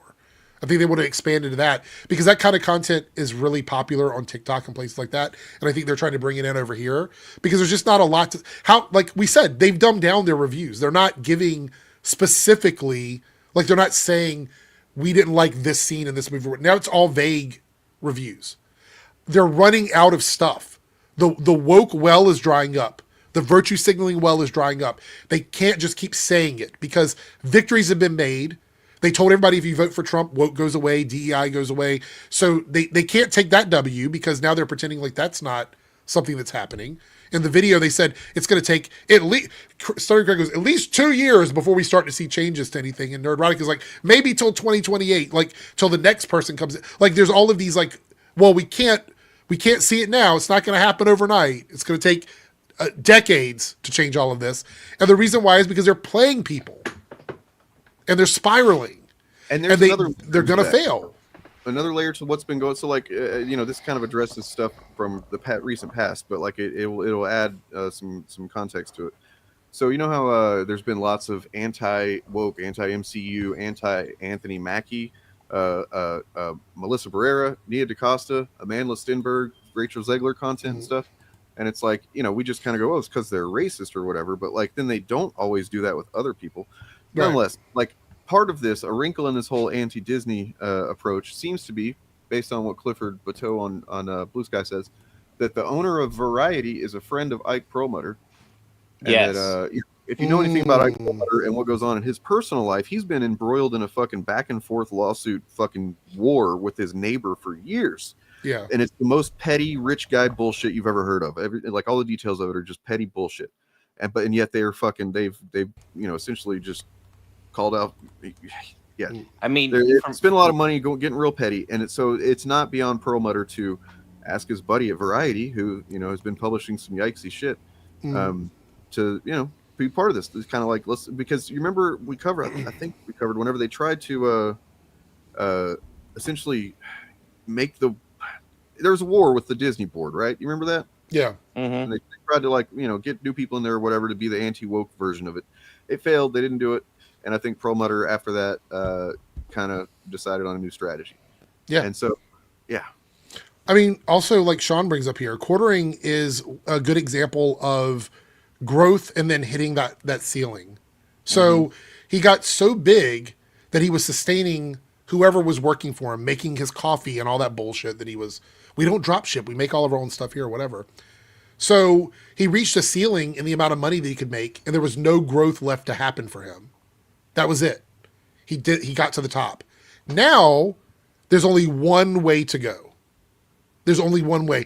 We're not going to see someone like the quartering all of a sudden pick up another big millions of subscribers. Like that's not going to happen. Yeah. There's nothing big enough for him to do. And that's what we're seeing with a lot of these other channels is they've reached their height and they have to sustain because they have people they're paying to do things. And once you start cutting some of that out, you start to lose some of the things you have. Like first thing to go would be something like, oh, we're going to get rid of some of our thumbnail people. So thumbnails start to change. We're going to get rid of some of our editors. Videos stop coming out as quickly. Things like that. There's a lot of things that we're going to see shift because they're going to start having to cut corners. And some of them are going to hide it. Like, I believe if Nerdrotic had to start firing people on his team, he would not say anything publicly. I don't think he would say anything. I agree. But Jeremy is an idiot. Quartering Jeremy. He's an idiot. Yeah. True. I mean, yeah. But, yeah, there's not a lot of growth left. Critical Drinker's an outlier because Critical Drinker isn't 100%. He doesn't use the exact same formula as these other guys, but he will hit a ceiling as well. You'll find a lot of people who will not like Nerdrotic and stuff, and yet they think Critical Drinker is good content. Critical Drinker has like the cheapest production value ever, too. Right. Yeah. It's just trailer clips, poorly. I would say I don't think Critical Drinker has a big team of people. He might have one or two people that are doing clips for him or whatever, because his thumbnails are just a picture from whatever it is he's talking about. So yeah, it looks like a Google search. Oh, we'll go with that one. Yeah. Also, Eric July is still bleeding subscribers, and he hasn't uploaded a video. The last time I looked, he hasn't uploaded a video in like 9 days, unless he put something out today. Uh-oh. So he hasn't made a video in like 9 days on any of his channels, other than Ripaverse, like ads for Ripaverse stuff. But he hasn't made any personal videos on his channel, and he's changed his thumbnails. Some of his thumbnails are just plain basic pictures now. He got away from the thumbnails with him on them. Maybe he had to fire his thumbnail guy. I'm thinking that he had to cut corners somewhere, just like a lot of these guys do. But yeah. I'm surprised he wasn't able to make it up with all that Great War separation money he was making. Well, they just released the second issue, and like nobody even knew it was out. The numbers are low on that. So, one of the reviews for that from one of the diehard Ripaverse fans was like, "I can't wait to get more answers to these questions that they keep bringing up." Like, oh my god, they just keep presenting questions and not providing answers, which I think is Melanie hilarious. Mack video for Eric. What does that mean? What was that? Somebody said Melanie Mack did a video for Eric. Maybe for me to talk about. It must be like some anti-gay video. Oh, okay. I can't imagine she doesn't like to like actually talk about other people. Yeah. Like she won't react to other people that way. She usually just pulls up a picture of somebody and says, "Oh, look, they got blue hair. Troon." Somewhere I have little clips of all these people talking shit on Gina Carano before she went, literally mask off, COVID mask off, and then also fascist mask off. It is kind of funny how all of a sudden she's a great actress when before they thought she was quite bad. Is it just the thing that everybody with the name Jeremy is like a piece of shit now? Is that what it is? I know, Oh, right? I know. he does an unboxing of his stuff, of his is it his of Yaira statue. Yeah. I'm not totally surprised about that. or the young Isom statue, maybe. Maybe. So I've got your video here. Like, I really just kind of want to hear. Like, I haven't heard exactly what it is that he says that you guys are like. You did one, Bob of the Old Ways. Maybe I should show his video since. Are we talking about Gary and the side scrollers thing? Yeah, I covered that last stream. So yeah, he goes into pure conspiracy theory shit on that one.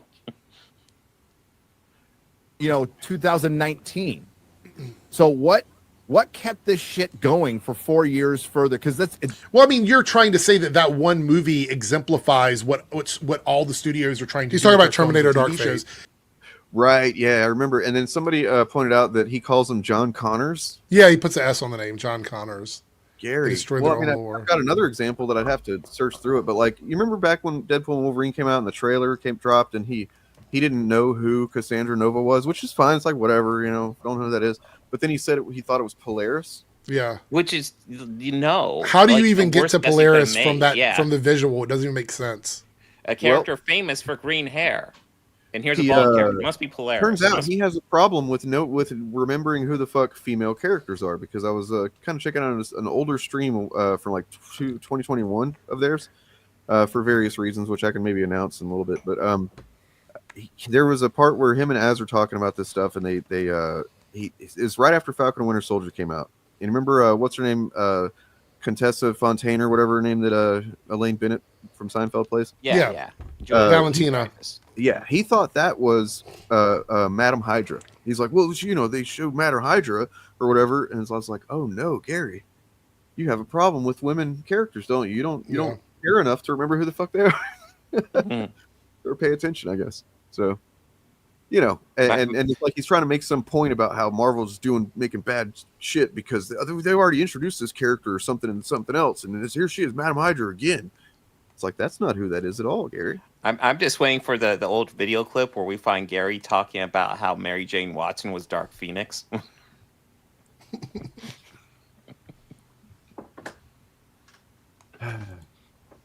Cringe. Yeah, there's also, like, in that same stream that from 4 years ago now, there's the reason I was pointed to it was it seems to be maybe some context for Gary being so bitter towards the Hollywood crowd and culture and everything about it, it might be in there as well, because they kind of get into this I've been so poor and been where I didn't have any food and stuff like that, and these people blah blah. It's like you can start to sense the resentment, or it just really comes out. These actors, they're not actually good people. They have security that would use their guns and to kill you, and meanwhile you're voting against guns and stuff, and it's like, what the fuck are you talking about? So yeah. Oh, Gary's comic books. That's right. Oh yes. Oh, you didn't remind me. I have Gary has comic books.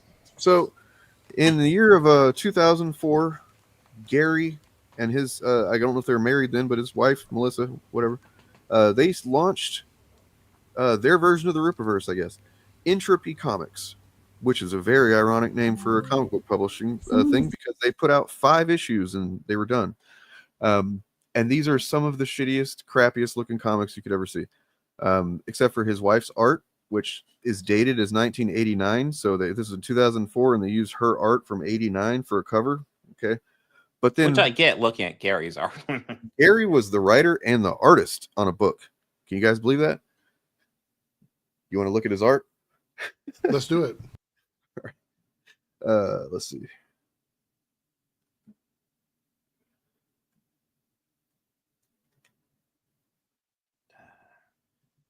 And I shiver with Antissa. Sorry, it takes a while to find. Like, I don't even know why would he put this out at all? Like, these are listed on like these websites that keep track of comics that have been published and whether you own it or you can buy it or whatever. So Comic Collector Live, and this is on there. see. Notice he never talks about it. Wonder Yeah, why. I tell you this, can though, guess. This makes the Rippaverse look like Marvel. Yeah. So this is Entropy Comics. Sorry, 2003, I guess. By Gary Buechler and Doug Johnson, whoever that is. Entropy Comics. This is Gary's magnificent art. Very cool, very cool. Honestly, I'll be frank. I'm not an artist, and that looks like something I would have drawn. Yeah, I mean, I feel like I used to draw pretty well for my age back in the day. I stopped drawing, but I feel like if I picked it up and did right now, I could maybe pretty much get to this level. It's about where I was when I stopped. Which is not anywhere near where you should be if you're trying to launch a comic book and fucking make people pay for it. It's, and it just goes to show, like, I always thought that, a lot of these guys, they have in their background, they have some failed creative pursuit that they've done, whether it's, acting or writing or whatever it is. It's so common. And I thought that Gary maybe was an exception to that. Like, well, he had a comic book shop and maybe that's what he failed at. And he feels, entitled to shit on the world because of it. No, I think it must have been this. They put out, I think, 4 or 5 issues. And, this was about the time maybe when he was right out of prison.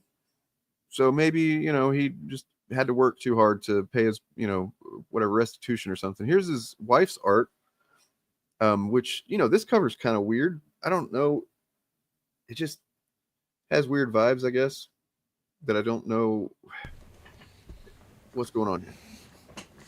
But it's from 1989. I think there's potential with that cover, depending on what the story's like. I think, no, I don't think it's bad. No, this actually isn't true. This is what I wanted to find out, because I see people saying that he sold meth to children at his comic book shop and stuff like that, and it's like theirs aren't even the same decade. Yeah. I'm sorry, I'm not sitting here trying to defend the guy, but like, there's not even in the same decade that he went to prison for selling meth and then owned a comic book shop. So, I mean, I know it's funny to say, but I was actually curious about the facts, so I looked into it. Listen, Gary's a piece of shit. You don't have to make up stuff. Back. But like, look at the titles of some of these stories. The Joker and the Thief. The Encounter at the Fascist Convention. Weird. I want to be stereotyped. I want to be classified. No ratings here, unfortunately, so. Yep, there we go.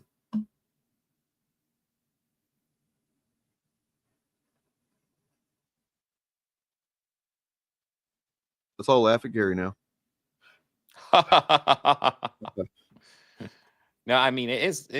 I guess, if he can release a comic book that fails, that means I could do art for a failed comic book too. It makes me feel better. No, it's okay. I just see it like on Reddit. I will see literally somebody on any post about Nerdrotic will say that the exact thing almost. Yeah. Some variation that like, oh, he sold meth to kids at his comic shop or whatever. It's like, I've seen it enough times. No evidence of that. True. Yeah. So what I did was I got a month of background check service. You know how you got to pay to get actual background checks. If you ever tried one online, that usually will like sucker you into thinking that you're gonna get a background check, but then it does all this calculating and stuff. Oh, and yeah. Like, yes. Yeah, I've seen those. So finally I was like, you know what? $10. I'm going to see what I can do for a month with this thing. His criminal record apparently is so long ago and probably expunged that it probably only comes up in a federal search, which is. Well, I think he's actually making a book about it now. Oh, good. Cool. Well, I mean, you got to make up for those lack of views, I guess. I mean, the last thing that he got in trouble for was apparently a speeding ticket in Arizona. He's doing not quite 65 and a 55. I've never done that. Yeah, never done that shit. But I mean, like, what it does give you is like, I know all the addresses of all his houses he's ever lived at, and the one he lives at now in San Antonio, his phone number, apparently. I've got that stuff. Not going to do anything with it, because why would I? Not doing anything with that. But, hey, I guess.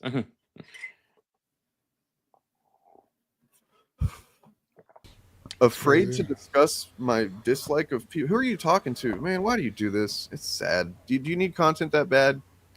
Afraid to discuss your dislike of people like Ethan or me. I think we've made a lot of content about why we dislike people like that. Like, Right? yeah, we've talked about Ethan plenty, and Geek Getaway. I'll be frank, you're just not relevant. You're Right. I He don't wants to be care. so bad. I mean, that comic book that you guys are putting out looks about as bad as this Entropy comic stuff here. That's not Tony. He's no longer Geek Getaway. Did he give his channel to somebody? What happened? I don't know. I haven't talked to Tony in forever. I don't know the Yeah. dirt on that. I think the last time I spoke with Tony was like 5 months, 6 months ago, maybe longer. Oh yeah, you can do that. I mean, information on his bankruptcies, the liens that he's had put on him, stuff like that. Like it is invasive for sure. And I'm glad that I did it. But I mean, now I know exactly what these fucking things do. They essentially, grab information from all over the internet, and they have to pay. You have to pay from certain agencies to get information from them. So that's why you pay them, as well as just for the service. And then they kind of grab that information and collate it and give it to you. It's weird. It's weird to see the information on somebody that, like, I really genuinely don't like Gary a lot, especially lately, and just see it presented right there. And then still I feel bad for the guy, and I feel like I'm invading something by seeing it, and like, oh God, I fucking can't do anything with this.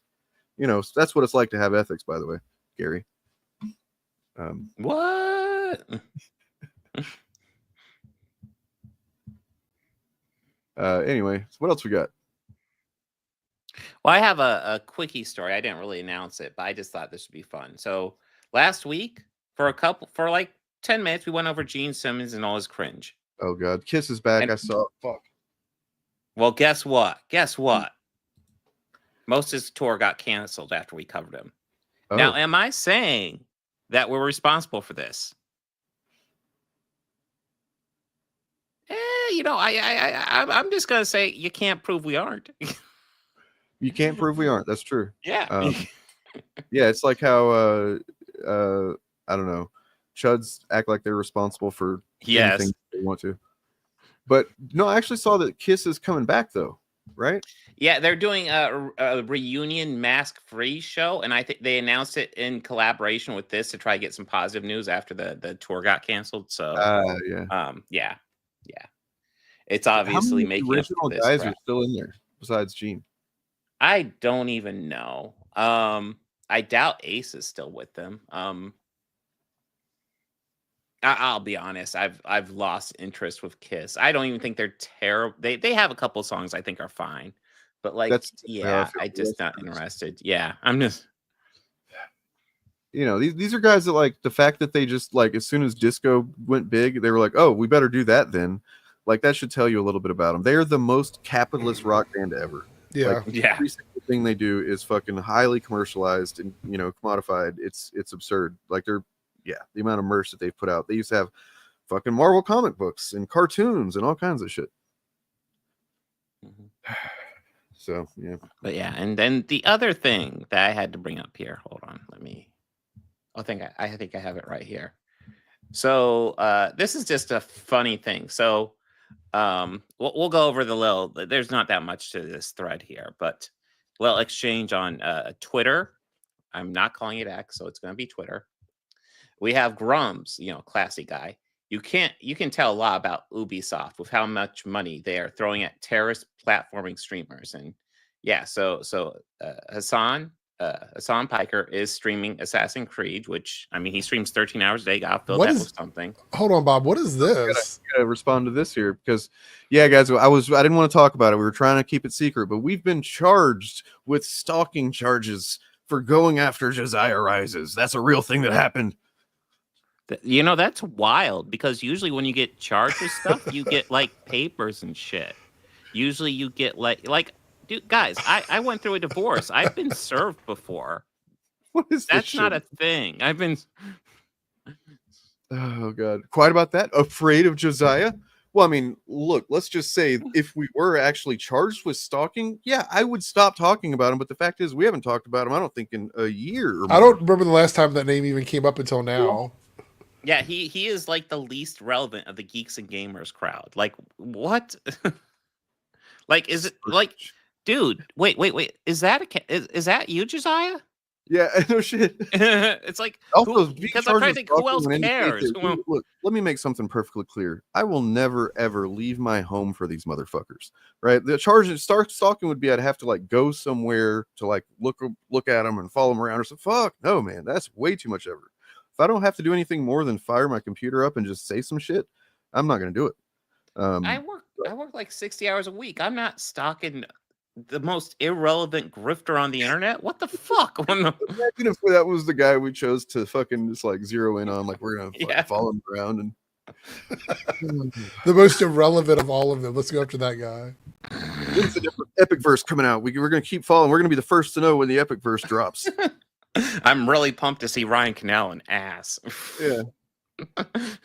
So the only reason I know who Josiah Rises is because he was the one. He's part of this group. You know, he's been on Friday Night Tights, but not very often at all. So apparently they don't even like him that much. You know, but like I guess he's closer to Jeremy Griggs and Geeks and Gamers than anything else. He's part of that crew, but like the only reason I know who he is, or first time I've ever heard of him really, was because he was listed in his videos were there whenever the guy that attacked Nancy Pelosi's husband, right? You remember that with the hammer? Yeah. Crazy motherfucker attacked Nancy Pelosi's husband. And then whenever it came out who he was, people looked up his internet, you know, things that he did. And one of them was watching a lot of Josiah Rises and Phantom Menace content. And so I was like, oh, who's this fucking guy? And realized, oh, he's attached to all the other guys that I talk about. I didn't even know him. So there's that. And then the Epic Verse thing was the only other reason. Yeah, and who, by the way, Josiah Rises is a fail. We looked at his fucking terrible movie trailer one time. He is a failed filmmaker. So once again, just another. He's also essentially like a tabloid of all. Like his content really is just reading articles and being mad about them. That's what he does. I think that's probably why he's not on Friday Night Tights anymore, if he ever really was, because he's getting to be more like Doomcock and what's that other guy that we never talk about, but he gets a lot of views. Not to derail us anymore, but I feel this one's really pointed at me. But I'm just trying to figure this thing out. I think it's very telling that Bob has been in a relationship with many transgenders and lies about it here on stream when confronted with actual facts. Actual facts, huh? Bob? Huh? What? I mean, you know, apparently you know more about my life than I do. I don't think. Look, I'm not here for all the streams, but I don't remember any time when somebody's confronted you about this. With me and Bob and Turf, and we all agreed that, like, dude, I dated trans chicks. There's some hot trans chicks. We just haven't, you know, like it's just haven't done it. You know, I've been in a relationship for a few years. I mean, I'll be honest. I've never been in a relationship. I've dated a trans woman briefly. But that's about it. Fucking you, dog. You. Well, I mean, yeah, nothing wrong with that. And then just like the assumption that there's something wrong with that is funny. Like, you've dated all these trans, which I don't think transgender is plural, by the way. I don't think you do that. I don't know. There you go. Thank you. Grammar check. I know, man. Like, these trolls are fucking fun. Can we get more like these? I like these guys. Anyways, back to the story. We got Grums doing Grum shit, typically. And of course, guess who jumps in is, of course, Elon Musk. Hassan is a fraud. Sellout would be more accurate. Objectively, he's promoting a terrible game just for money. And I love this clapback. I just love this. And it's from Assassin's Creed, the official game site. And they just replied to Elon, is that what the guy playing your Path of Exile 2 account Oh, yeah, this was brutal. And dude, oh my God. Fucking ratioing Elon Musk on this one. Fucking brilliant clapback. If somebody, I'm sure somebody's already working on or has done an edit of like the assassin in the game, like coming up behind Elon or something, and just gosh, that's what happened here.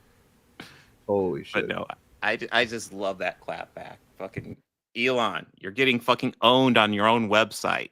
Most people have even left it for fucking Blue Sky, and you're still getting fucking owned. Congratulations, bro. Hassan is a fraud. Yeah, and Elon is totally legit. Or what?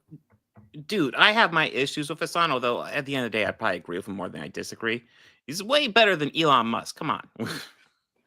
Yeah, I mean, I've never actually seen him saying some of the stuff that I see him accused of being said. Not to say that he hasn't. I just don't watch his content, so I don't see it. But when I have watched it, he seems relatively harmless. But yeah. Yeah, he's not perfect by any means, but like, much better voice to have out there than fucking Elon Musk or Grums. So yeah. New accusation just dropped. Oh. Yep, totally. Why is he talking about that? We were supposed to be secrets. Wait. Lat? You're working with him?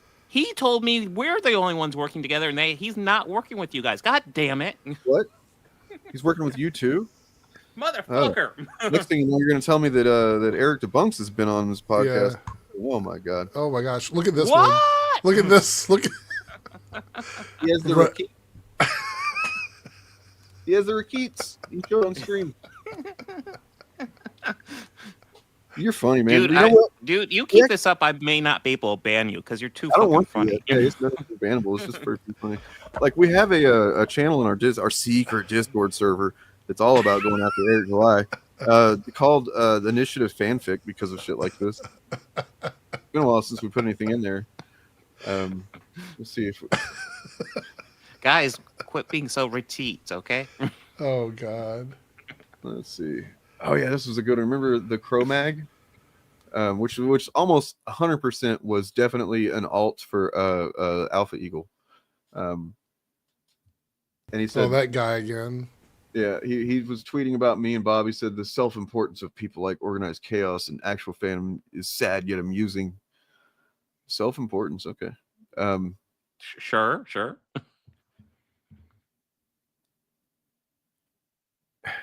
I got oh, Bob, you got this email from Shit Dick. That's right. I think I got one too. Did everybody get Shit Dick emails? Yes, I got one too. Shit Dick sent me the headline where the header was "You're a lying leftist," and it said, and then the body was, "I'd drop you where you stand. I'd like to drop you where you stand." So thanks, Shit Dick. I didn't get one. When was this? I don't even remember that, but yeah, I think that must have been a while ago. 4/11 of last year. So yeah. Oh, I think I was left out of that for some reason, if I remember correctly. Well, I remember the dude who was sending Dane and Turf all those threatening fucking messages, and I didn't get a single fucking one. You didn't get one? Really? No. I had that one Nathaniel guy that kept emailing me and then apologized or whatever the fuck that was. Yeah. Yep, we all got the apology voicemail, which was pretty sad. And I mean, it honestly just confirmed what I think a lot of us realize about the audience of these guys, that, you know, this one guy happened to, I guess, have a moment of like, oh shit, I maybe was off my meds or something like that. I don't know what, but he fucking apologized for everything. What is happening with this person? Like, I feel like we're seeing them lose their sanity as the chat goes by. You okay, this bud? is getting less and less readable. They just want to derail us, I'm sure. It's probably. Yeah, it's still funny though. It's funny. I'm not gonna lie, I think it's hilarious. So, I mean, it's definitely funny. But like, yeah, I was gonna say, J Fried Rippaverse. It's getting to the point where it's not even a relevant topic anymore. You're a lying leftist. Okay, I didn't get this one. Liver Chesters at Gmail. Liver Chesters? That sounds kind of gross, man. I don't know what this is about. All of it's pretty, to be honest. Let's not get ahead of ourselves.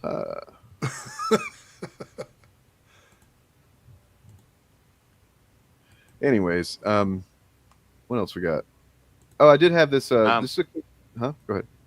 I was just gonna say, there's the Ryan Canal thing that you had me grab, right? Yeah, I mean, it's not anything super relevant, but it is notable because as I was, you know what? Actually, I want to just take a quick look at what I saw whenever I YouTubed Ryan Kinnell.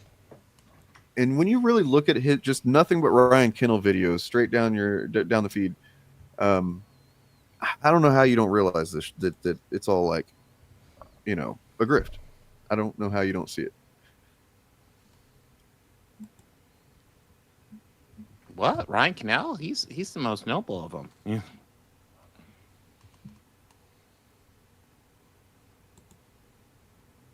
Wow. Worst flop of all time. Okay, that's a new one. Whoa.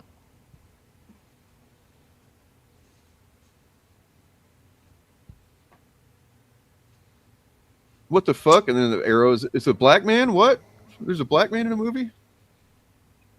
They're having a tough time with that one because J.K. Rowling is involved with that, so they're Yes. trying to see which way it goes. Yeah, they're trying to feel the waters on that one. You can tell because it's like, Yeah, we normally go after this, but it's J.K. Rowling. Man. I'm sure that Sean Connery is just like super bummed about the state of the Bond franchise at this point. And then here's them. He thinks that that you know, I guess liberals might, but generally people I'm cool with we're not down with Amelia Perez. That was just a weird fucking movie. Like, the fuck? It felt like a fucking fever dream. I don't think it was intended. Huh? Just so much. Oh, look, there's a video about Lilo and Stitch 12 days ago. She's not dark enough. So fans seethed over this. How much you want to bet this is just a tweet where somebody said, "Oh, she's not as dark as she is." Yeah, it's engagement. It's a tweet. It's a tweet with like 10 likes, and then they're like, "Oh my god, look at the left."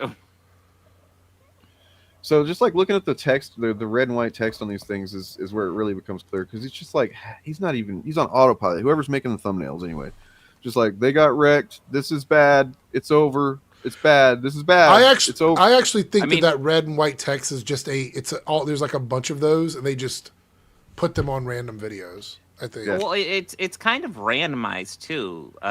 Like, you know, you would assume it's supposed to be like some sort of like inflection or something, but like it just reads weird. Oh, this is sad. So they switched it up. This is sad. Everyone hates her. This is not good. It's over for them.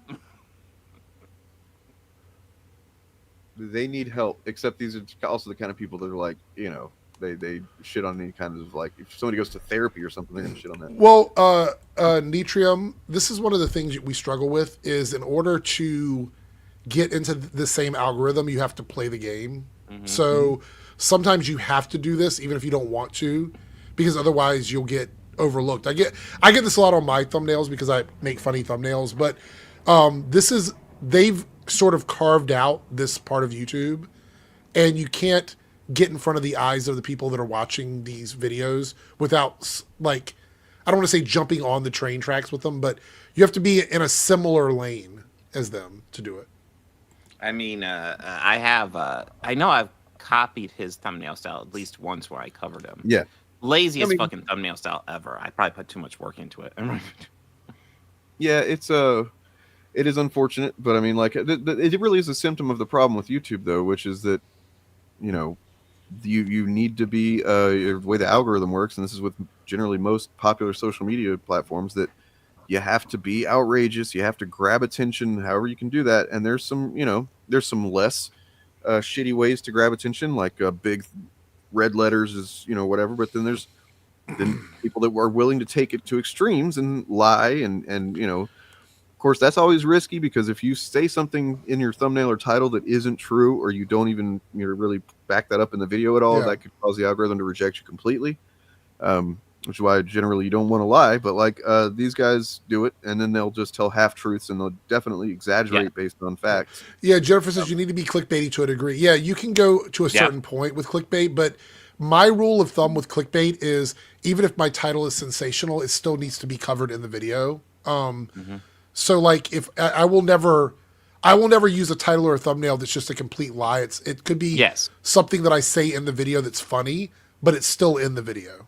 Mm-hmm. So it's to be honest to a degree, and sometimes that means doing the little cheat where you add a question mark to it, where, you know, like saying that they want you dead is outrageous. Like that's not something that you're going to get in every video. You know what I mean?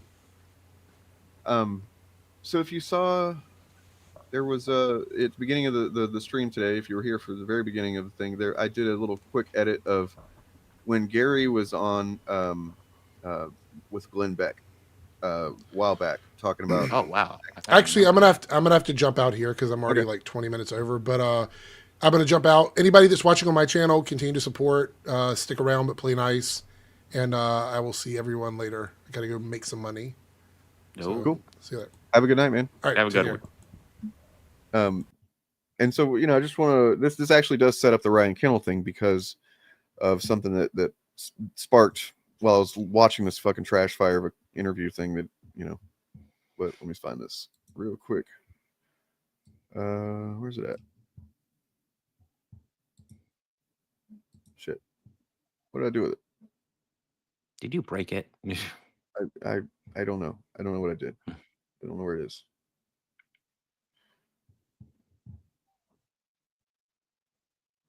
Okay, well, nonetheless, in this interview, it's a fucking softball thing that's set up specifically so that Glenn Beck can ask Gary, so who's responsible for this acolyte trash fire thing? And then Gary goes, ha, ha, ha, and he just like very performatively talks about Leslie Headland and how she was first thing he says about her actually is that she is a fake fan and she got her job by begging for it on the red carpet.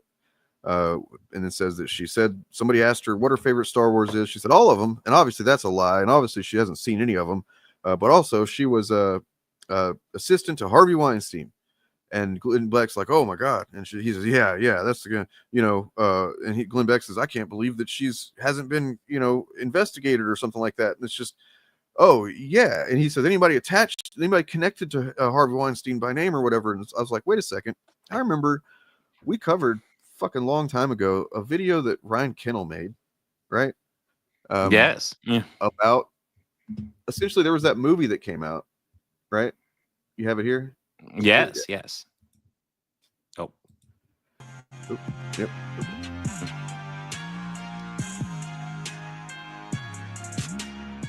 This movie came out. It doesn't seem like Hollywood is interested in learning any lessons from their continued woke failures, because time and time again, we tell people throughout the entertainment industry, if you're focused on identity politics and virtue signaling and pushing a narrative instead of actually entertaining people, it's not going to go well for you. Eventually, that will fail. And we see it play out time and time again. And now, after last weekend's box office, we are looking at yet another woke flop, one of the biggest flops of all time. Because this is a movie that's not made for the audience, that's not made for people that go out there and enjoy. It's made so that you can get a round of applause from the other Hollywood elites. Unfortunately, that's not very profitable. She Said is one of the biggest box office flops in history. Despite rave reviews, the film She Said's opening weekend box office numbers are cripplingly low. And for those of you that don't know, this is about Harvey Weinstein. That's what this movie is about. But instead of maybe being something actually interesting surrounding that story, it's about the journalist, the strong female journalist behind taking down Harvey Weinstein. That is something that nobody is interested in right now. And the entire Me Too era, I gotta be honest, it seems like time's up for the Me Too era because people are just sick of it. Because even though, it started off, exposing some of the things that are going on and some pretty disgusting acts, it has been co-opted. And now, when you hear a Me Too story, everyone's immediate response is, yeah, I probably don't believe that. Sounds like a bunch of bullshit because we've seen so many liars. We've seen so many false claims. And now with something like the Johnny Depp Amber Heard trial out there for everybody to... So anyway, it's just weird. Because he kind of really literally downplays the whole Harvey Weinstein thing at one point. He says, "Oh, that story's not even interesting" or whatever. It's not a story, man. It was a bunch of women's lives that were fucking, really fucked up because of that guy. It's a lot of stories, but nonetheless, I do have to wonder. So this was the biggest bomb of all time, and Snow White is also the biggest bomb of all time. So which one is actually the biggest bomb of all time? I wonder. I mean, this one, I remember this is the only time I ever heard of it was whenever, so that's a pretty big bomb, I think. But at the same time, it didn't cost nearly what Snow White certainly cost. So there was also not nearly the fucking hype machine for this that there was for Snow White. So I don't know how. This is the first time I heard of this movie was him talk about what a big bomb it was. And the reason why I was drawn to it was because this is the thumbnail where he did like Harvey Weinstein's gloating face on it. And it was just like, Are You know, they this is defending Weinstein? What the fuck? Are they? There is a lot of gay stuff and gay experimentation that happens in the military with the guys. I've heard of it, talked to guys that were in the that did it. I don't have any proof that Ryan Kinnell was banging dudes or getting banged, probably most likely in the military, but he could have. He might as well. We might as well think that he did, and that's why he's so angry and hates woke stuff now, because he's so desperate to avoid that part of himself that's like, you need that dick, Ryan. Get some dick. Oh my God, that explains everything about him. That's why he's so angry. Yeah. And it also is probably a black guy that he's with too, because that's why he's so fucking angry about black people as well. Is a black guy, and so he hate. That's why he's gay stuff is woke. Black people are woke. It's all woke. It's like, because when it all makes sense now. It all makes sense. And he just sees that BBC coming at him. Anyway, baggy and boarding comics. He's a former sailor. Was he in the Navy? That's the gayest one. Everybody knows that. Literally the gay. No, he's not. He's renting from a house that this shit, because I tell you what, man, I know how much Gary's fucking houses cost based on that thing. And YouTube makes them some money. I'm pretty confident that Gary probably paid for his house almost outright. And yeah, it's not. I mean, I know it's funny to use the old, they're ranting from their mom's basement, all the old tropes of like calling out chuds that say stupid shit. But no, it's a very lucrative grift for a lot of these guys. Definitely not as much for him as it used to be, and not nearly as much as Gary, but yeah. There's nothing gay about shower time. No, I think that was the, shower time is sacred, right? What goes in the shower stays in the shower. Gary's action figure room looks like it stinks. Yeah, probably. Oh, I'm gay, by the way. That's why I know about the military. Oh, there you go. Yeah, I mean, it's not something I would even use as a premise of a joke about Ryan Kinnell if I didn't, hadn't heard from enough people. I mean, that's true. Ranting, but look, he's just getting started. If he, I don't know how successful Ranting Revengeance has been. I doubt it. I think enough people see that he's not good at it is the thing. Like Ryan Kinnell, he's got the energy to sit here and bark out all the shit he's saying. And for some people, that is that's confidence. They see that as he's confident, he knows what he's talking about, right? They don't recognize that it's just performative confidence. Whereas Ranting for Vengeance tries to kind of sound confident and masculine. He just comes off really weak and effeminate and fucking, like he's in the closet. That's what that kid sounds like. So anyways, what else we got?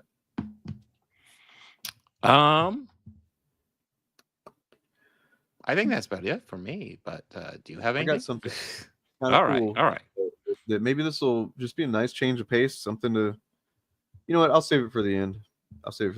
Just stick around for the very end, because when I close, it's something legitimately not Chud related, just awesome music related, also a kind of pays respect to an awesome show that's currently going on. But yeah, speaking of which, you been watching anything good lately, Bob? I'm catching up on Daredevil season 3. Delegitimate. I think we both removed it at the same time. I've never seen Daredevil season 3, so I'm getting caught up with that. Fucking love it, and getting excited to watch Born Again. Yeah. It's I mean, Born Again is really freaking good, and that's, somewhat surprising, I guess, because he literally hasn't been Daredevil since the first episode. Spoiler alert, but like they've written such a good, compelling thing that, yeah, fucking D'Onofrio as Fisk is great as always. Just always, dude. When he was cast, I was like, that's fucking perfect casting. D'Onofrio always does like this great villain, and he always does something different with his villains, and it's always awesome. I remember I'd seen, I think, Full Metal Jacket, but he didn't really stand out to me as someone like that was always going to hit it out of the park until I saw a little forgotten about film, Jennifer Lopez horror film called The Cell. Yeah. And he played the kind of villain guy that like you go into his psyche and his dreams or whatever, and he was fucking terrifying, dude.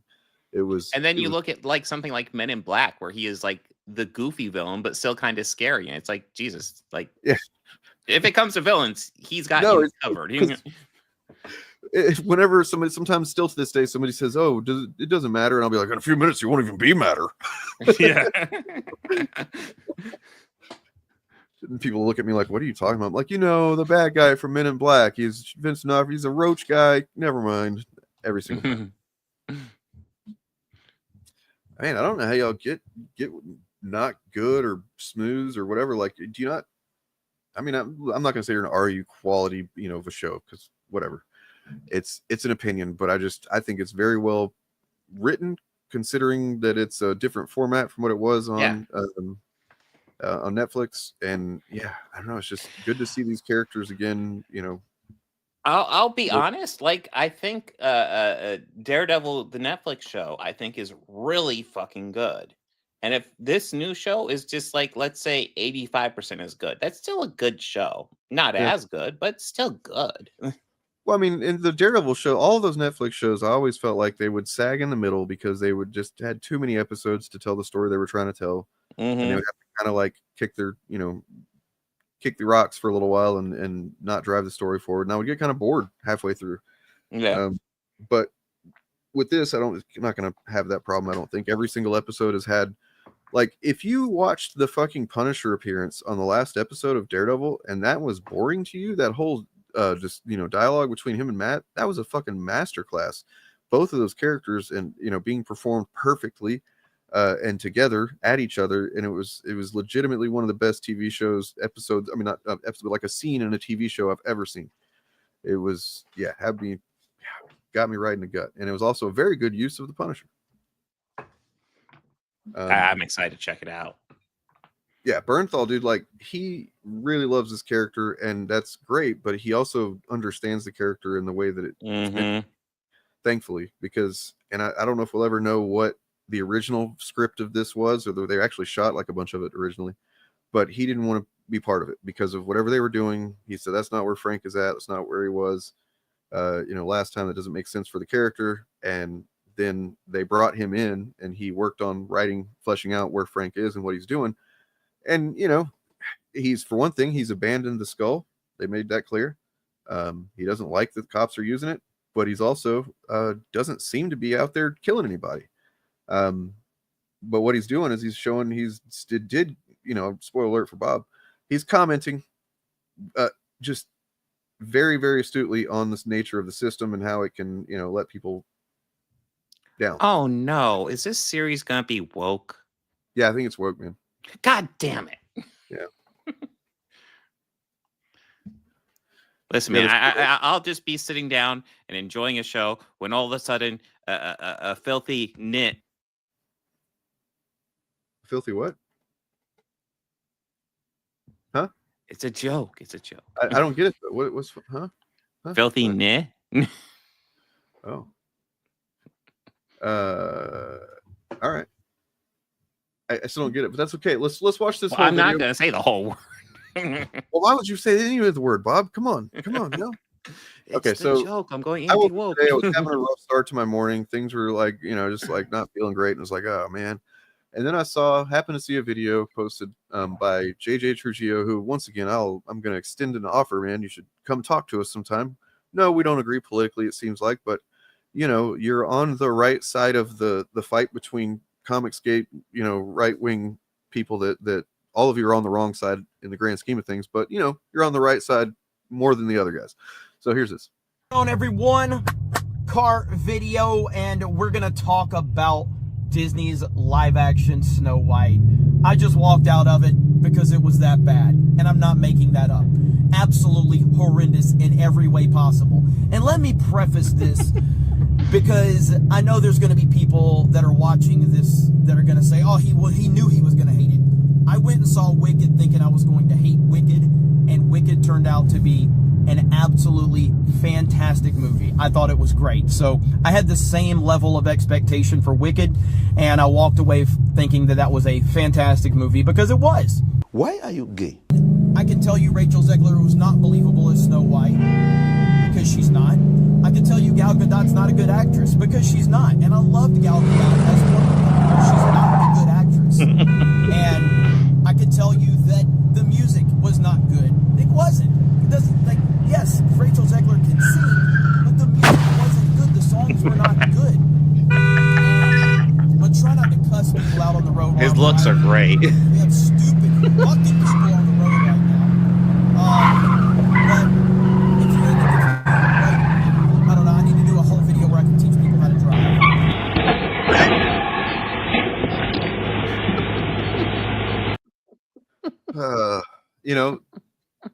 Being a chud, never once, guys. That's what happens. How many Jeremy Griggs fans were really waiting for him to be like, oh, I wonder if he'll like Snow White and give it a positive review. Right. Seriously, if you're a Geeks and Gamers fan and you're watching, man, were you on the edge of your seat thinking maybe he likes it? What if he likes it? Did you ever? No, of course I not. I wonder how many of them actually even realized that apparently he gave Wicked a positive review, which I will agree with him. I thought Wicked was good. Of course, I wasn't astroturfing it as a bad movie leading up to it, but who made Wicked? Who was that by? Not Disney. No, I don't remember who made it though. Don't rant and drive. Somebody suggested that we should make a segment or a compilation maybe of just chuds reviewing movies in their car. Because it is, man, it's always really stupid. But seriously, think about the fact that he, for months, maybe even over a year more, has shit on Snow White. Then he paid to go see it and then walked out because it was so bad. Is that a tax write-off, bro? I think you can write that off on taxes, right? It's potentially. Well, yeah, I would say it is a tax write-off if we're being 100% honest. But I mean, dude, if your job is to review movies, I'm sorry, suck it up, baby. Watch the movie. I watched a fucking 50 Shades of Grey movie for the newspaper. Oof. You suck it up and you watch it sometimes. I mean, I've walked out of movies before. I'm not going to lie, but I was not literally. I was actually hoping for them to be good. That's why I left. That's the only reason that I could imagine leaving. Is I was really hoping. And I'll tell you what 2 movies they are. Both Marvel movies. One of them was Punisher Warzone. It was, God, it pissed me off. It was so bad. That one. I loved that it was violent and rated R, but that's about it. It's other than that, it was just not a good movie at all. When they're in the office and they have this room filled with filing cabinets, and it's these are all the people Punisher killed. And I'm like, no, that's not even humanly possible. Just no. And I feel like that movie was trying to be over the top, and it just didn't work. And then, if it was trying to be over the top with a tongue-in-cheek way, it failed. It came off like it wanted to be taken seriously, and I did not. I've always said that if you take the violence of that movie, merge it with the performance and the script, otherwise of the Thomas Jane one, that would be a pretty solid Punisher movie. Yeah. Because in the Thomas Jane one is basically, it should be retitled the prankster or something, because he doesn't really, he's does some kind of fire hydrant joke thing where he gets somebody arrested with a fire hydrant or whatever that he puts near the car. I don't know. It's come on, man, this is. Yeah, it's weird. The Thomas Jane one, I don't think the Thomas Jane one is terrible, but he's great. He's good. Yeah, and I do like Thomas Jane in the role. He's no John Bernthal. I think John Bernthal just fucking Bernthal is the man. Ran with that role. Fucking nailed it. Nailed it. Yep. The other one that I walked out of was surprisingly X-Men Origins Wolverine. So I'll be honest, I didn't go see that in the theater. I saw the leaked version. I remember watching it and be like, wow, this is really bad. But, they could probably maybe fix it up and post a bit, only to realize the actual released version of that movie and the leaked version, the effects were 99% there. It was the same looking shit. I was like, oh my God. It's really bad. And then just dumb things I did go back and see it because my brother told me, made fun of me or talked shit because I left. He's like, I can't believe you left the movie. It's actually pretty good if you watch. And I went back a couple days later and watched it and stayed and was still fucking very disappointed. But the stuff, the guy is saying, I'm going to shoot Wolverine with this adamantium bullet, which is going to make his memory go away. It's how the fuck do you know that? What are you talking about? You just introduced this late in the movie just because, oh wait, we got to find a way to make his memories go away. Shit, we didn't do that. We got to find a way to make the villain any threat to fucking Wolverine. Which, I was actually kind of surprised that they came back with the adamantium bullet in Logan, but they'd used it to good effect. So, yeah. On Logan also establishes that his powers are quite a bit weaker and stuff like that. So yeah, it's actually used effectively there. I'm thinking that he's probably gonna be like one of those. Oh, we didn't know he was gonna be in it, and he's gonna pop up in the movie. Listen, like I know Elizabeth Olsen has been doing the rounds saying that she is definitely not Avengers Doomsday. And I'll be honest, I find the fact that she's saying that extremely fucking suspicious. Yeah. Anytime actors are talking about, oh, I won't be in this movie or I will be in this movie, you got to take it all with a grain of salt. Like, I know Red Guardian and a couple of Thunderbolts were announced to be in the Avengers movie. And it won't surprise me if it ends up being a twist and one or two of them are actually dead. And so they're not in the Avengers movie. That won't surprise me. No. That could be it. Yeah. Take it all with a grain of salt. I've got a thing here somewhere. Let me find it. So, like, somebody said that these movies, these more recent Sony movies, are worse than Wolverine. I mean, I guess it depends on what your metrics are, because I would say at least those are consistently bad, and like there were characters that never should have been made into movies in the first place. Whereas X-Men Origins Wolverine, that was the fourth movie that they had made with Wolverine. It was essentially the fourth Wolverine movie, because the previous three X-Men movies were Wolverine movies. And they mostly nailed those. And like one glaring example of what's so wrong with that movie is that the claws, the special effects that they use for the claws are cartoonish. Literally, it's somehow worse than what they did in the first movie, which looked decent. Yeah, like 10 years prior, basically, they had nailed that shit. They'd already nailed it. Why would you change up what you're doing? And thankfully they seem to have done it right in this Deadpool and Wolverine movie. If they did use CG claws, then they did it well enough that you couldn't really tell. So I'd made like an edit that was pretty funny about that. I don't know if I forget what I named it, I guess, but I added some cartoon sound effects to the scene where he's in the mirror with his claws. God, it looks so bad. And he's like, and it turns into a fucking, a goddamn comedy where he's like, oh, I accidentally cut the fucking sink open. Yes. And it's like all this lame ass humor just for them to kill the old people a few minutes later. And it's like, whoa, tonally, that's another problem. Yeah, that was a tonal shift, that scene. It's like, absurd. Holy shit. And then you the blob, all that stuff. Like, who thought this was a good idea?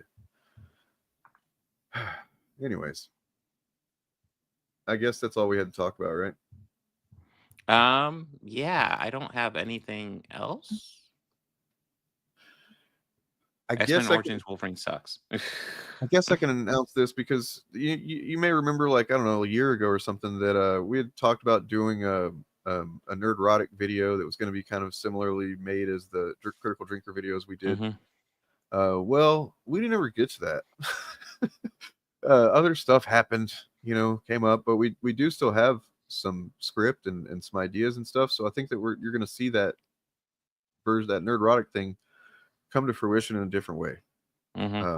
And for sure this time, because it's going to be a lot easier to produce. So I was just going to say, Jennifer, you're 100% right. As much as I'm not a fan of The Last Stand, it's better than X-Men Origins Wolverine. True. Yeah, because a lot of the stuff that's in Last Stand was like, you just had to look at what a singer had just done twice to kind of get it right. And that's what Ratner did. Although I will argue that Ratner can be a competent filmmaker, because I think his Red Dragon is pretty fucking good. Yeah, Red Dragon is actually pretty good. I like that movie before I ever knew who Brett Ratner was. Well, I mean, he's cringe. He's not as cringe as Bryan Singer, but he is cringe. True. Yeah. Is it a tonal shift if the movie is one big fart? I don't know. Yeah. Touche. I don't know. So here's it's all farts. little thing that's going to show you what I'm working on. It's going to be a compilation that we're going to have. It's going to be a bunch of different people, friends and lovers alike of the initiative. We're going to see some content that's going to be critical of Gary. What?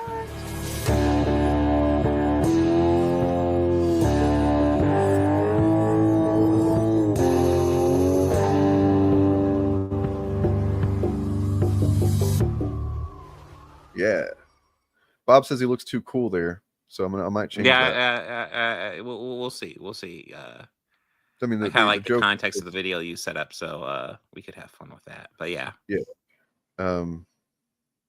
That was supposed to be the Hudsons, right?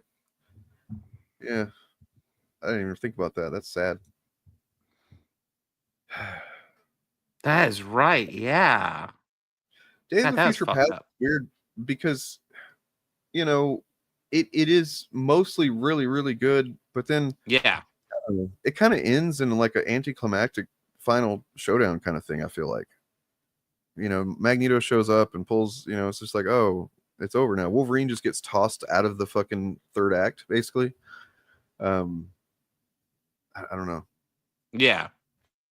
It's weird. And then, the cool thing about that movie is the very end where it shows, oh, look, all of the characters that died in terrible movies are alive now. And maybe we can restart this thing. The very next movie, nope, fuck you. We're going to start doing the same mistakes over again. Keep in mind, it was followed up with a movie where they got freaking Oscar Isaac to play Apocalypse. And I'm like, oh, that's awesome. But no, that movie still sucked ass. His performance was fine. It's just not, like, in general, it was not a good movie. They I don't know. They should have used mocap and made him bigger for one thing. That was the one where he like literally fucking he puts his hand on the TV and goes, learning. Like he tried learning about it, missed, but he literally just says learning. And it's like, that's how a singer decided to communicate to the audience, to the idiots watching, that's what he was doing, I guess. Just say learning when you do that. And Oscar Isaac's probably like, really? You sure? It's like, yeah, just do that. Okay. Poor Oscar Isaac. He gets some bad lines sometimes. Yeah. Somehow good actor though. Returned. Yeah. Oh man. Yeah. The original Hannibal movie, actually pretty cool. I thought so too back in the day. I've seen a lot of people that didn't like it because it was such a different kind of movie from Silence of the Lambs, which it is, but I don't know. I'm not a huge fan of it, but I always thought it was fun how he cuts open Ray Liotta's brain and cooks it right in front of him. Oh yeah, no, I don't really have an objection to that. I don't know. I have mixed feelings with what they do with Clarice in that, but I'm pretty sure that's what they do in the book as well. But I don't know. Look, if they do that, we know that they've really jumped the shark. Oh God. They will have jumped Jeff the Land Shark at that point. I am all the Avengers. Well, on my channel, guys, you may have noticed I'm not doing many videos right now, and that's because I've decided to just focus on live streaming and work on my essays. I just recorded an essay here, Captain America, the Winter Soldier, and the fight against fascism, and I still have some modifications, but I record it, so hopefully I'll get that out in probably like a week or so. What's going on with his shield there, mask? That's something I didn't even notice. It was probably part of the AI because I removed characters from this. There's probably something wonky with that. So something I probably need to fix because I didn't notice that before. I've never blown it up that big. So this is an AI picture I did on my phone for it when I was just messing around one day. I couldn't get to my computer. No, he literally doesn't, and we've talked about him already. So I mean, at that point, just talking about him further only helps him. So. And when I say AI, I mean AI tools. I did not do this with AI. I mean, cool butts. And then new comic book poll is up as well, going over absolute books. Yeah. Oh yeah. Yeah, absolute Batman, absolute Flash, absolute Martian Manhunter, and absolute Wonder Woman. Flash was pretty good. I haven't read Martian Manhunter yet. I did read. I'm really excited for Martian Manhunter. I love the team behind that one. The only new comic I read so far this week is the ending of Hickman's and Capullo's Wolverine Revenge, which at first I was like, oh, this kind of sucks. And then very quickly it doesn't. And just the very last couple of pages salvage it and really kind of salvage the whole series because it was not as amazing as I hoped it would be. But this last issue is very good, and there's for one thing, I didn't understand why I was like, I don't know, is this all Capullo's going to do in this series? He's not doing anything that's super amazing so far. It's like fine, but then there is like a couple of pages in the very last few pages of this final issue where it's like, okay, this is where Capullo got to do some fun shit. And it's pretty cool. So anyway. That sounds interesting because I have mixed. Overall, I think I've only done the first 2 issues of that, and it's like it's fine, but it doesn't blow my mind, you know. No, yeah, that's the thing is like I guess I expected something more transcendent than what we got, but I mean if I'm just being realistic and it's like just wanted a good fun Wolverine, you know, kind of side story out of canon thing, I did get that, and then the ending does have a message that works for the story and you know it's good. So Adam, so I'm a fan of all the Absolute stories so far. I haven't done Flash or Martian Manhunter yet, although I'm pretty confident about Martian Manhunter.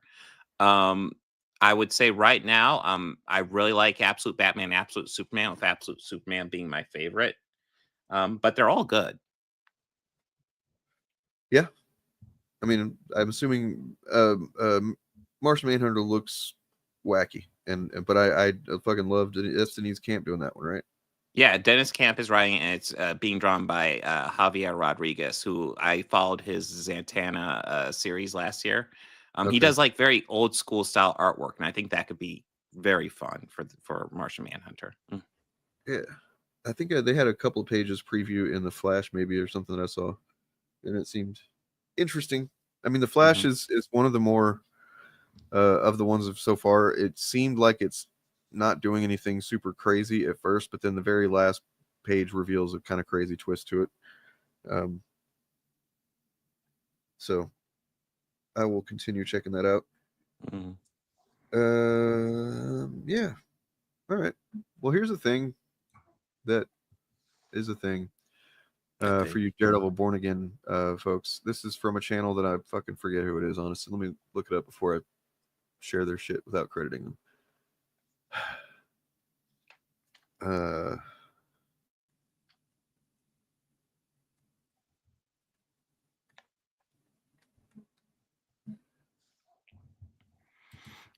We will see, Adam. I'm sure they will at some point, but I mean, right now they're just like the Absolute books are just selling like hotcakes, so I don't see them really shaking the boat too much. But who knows?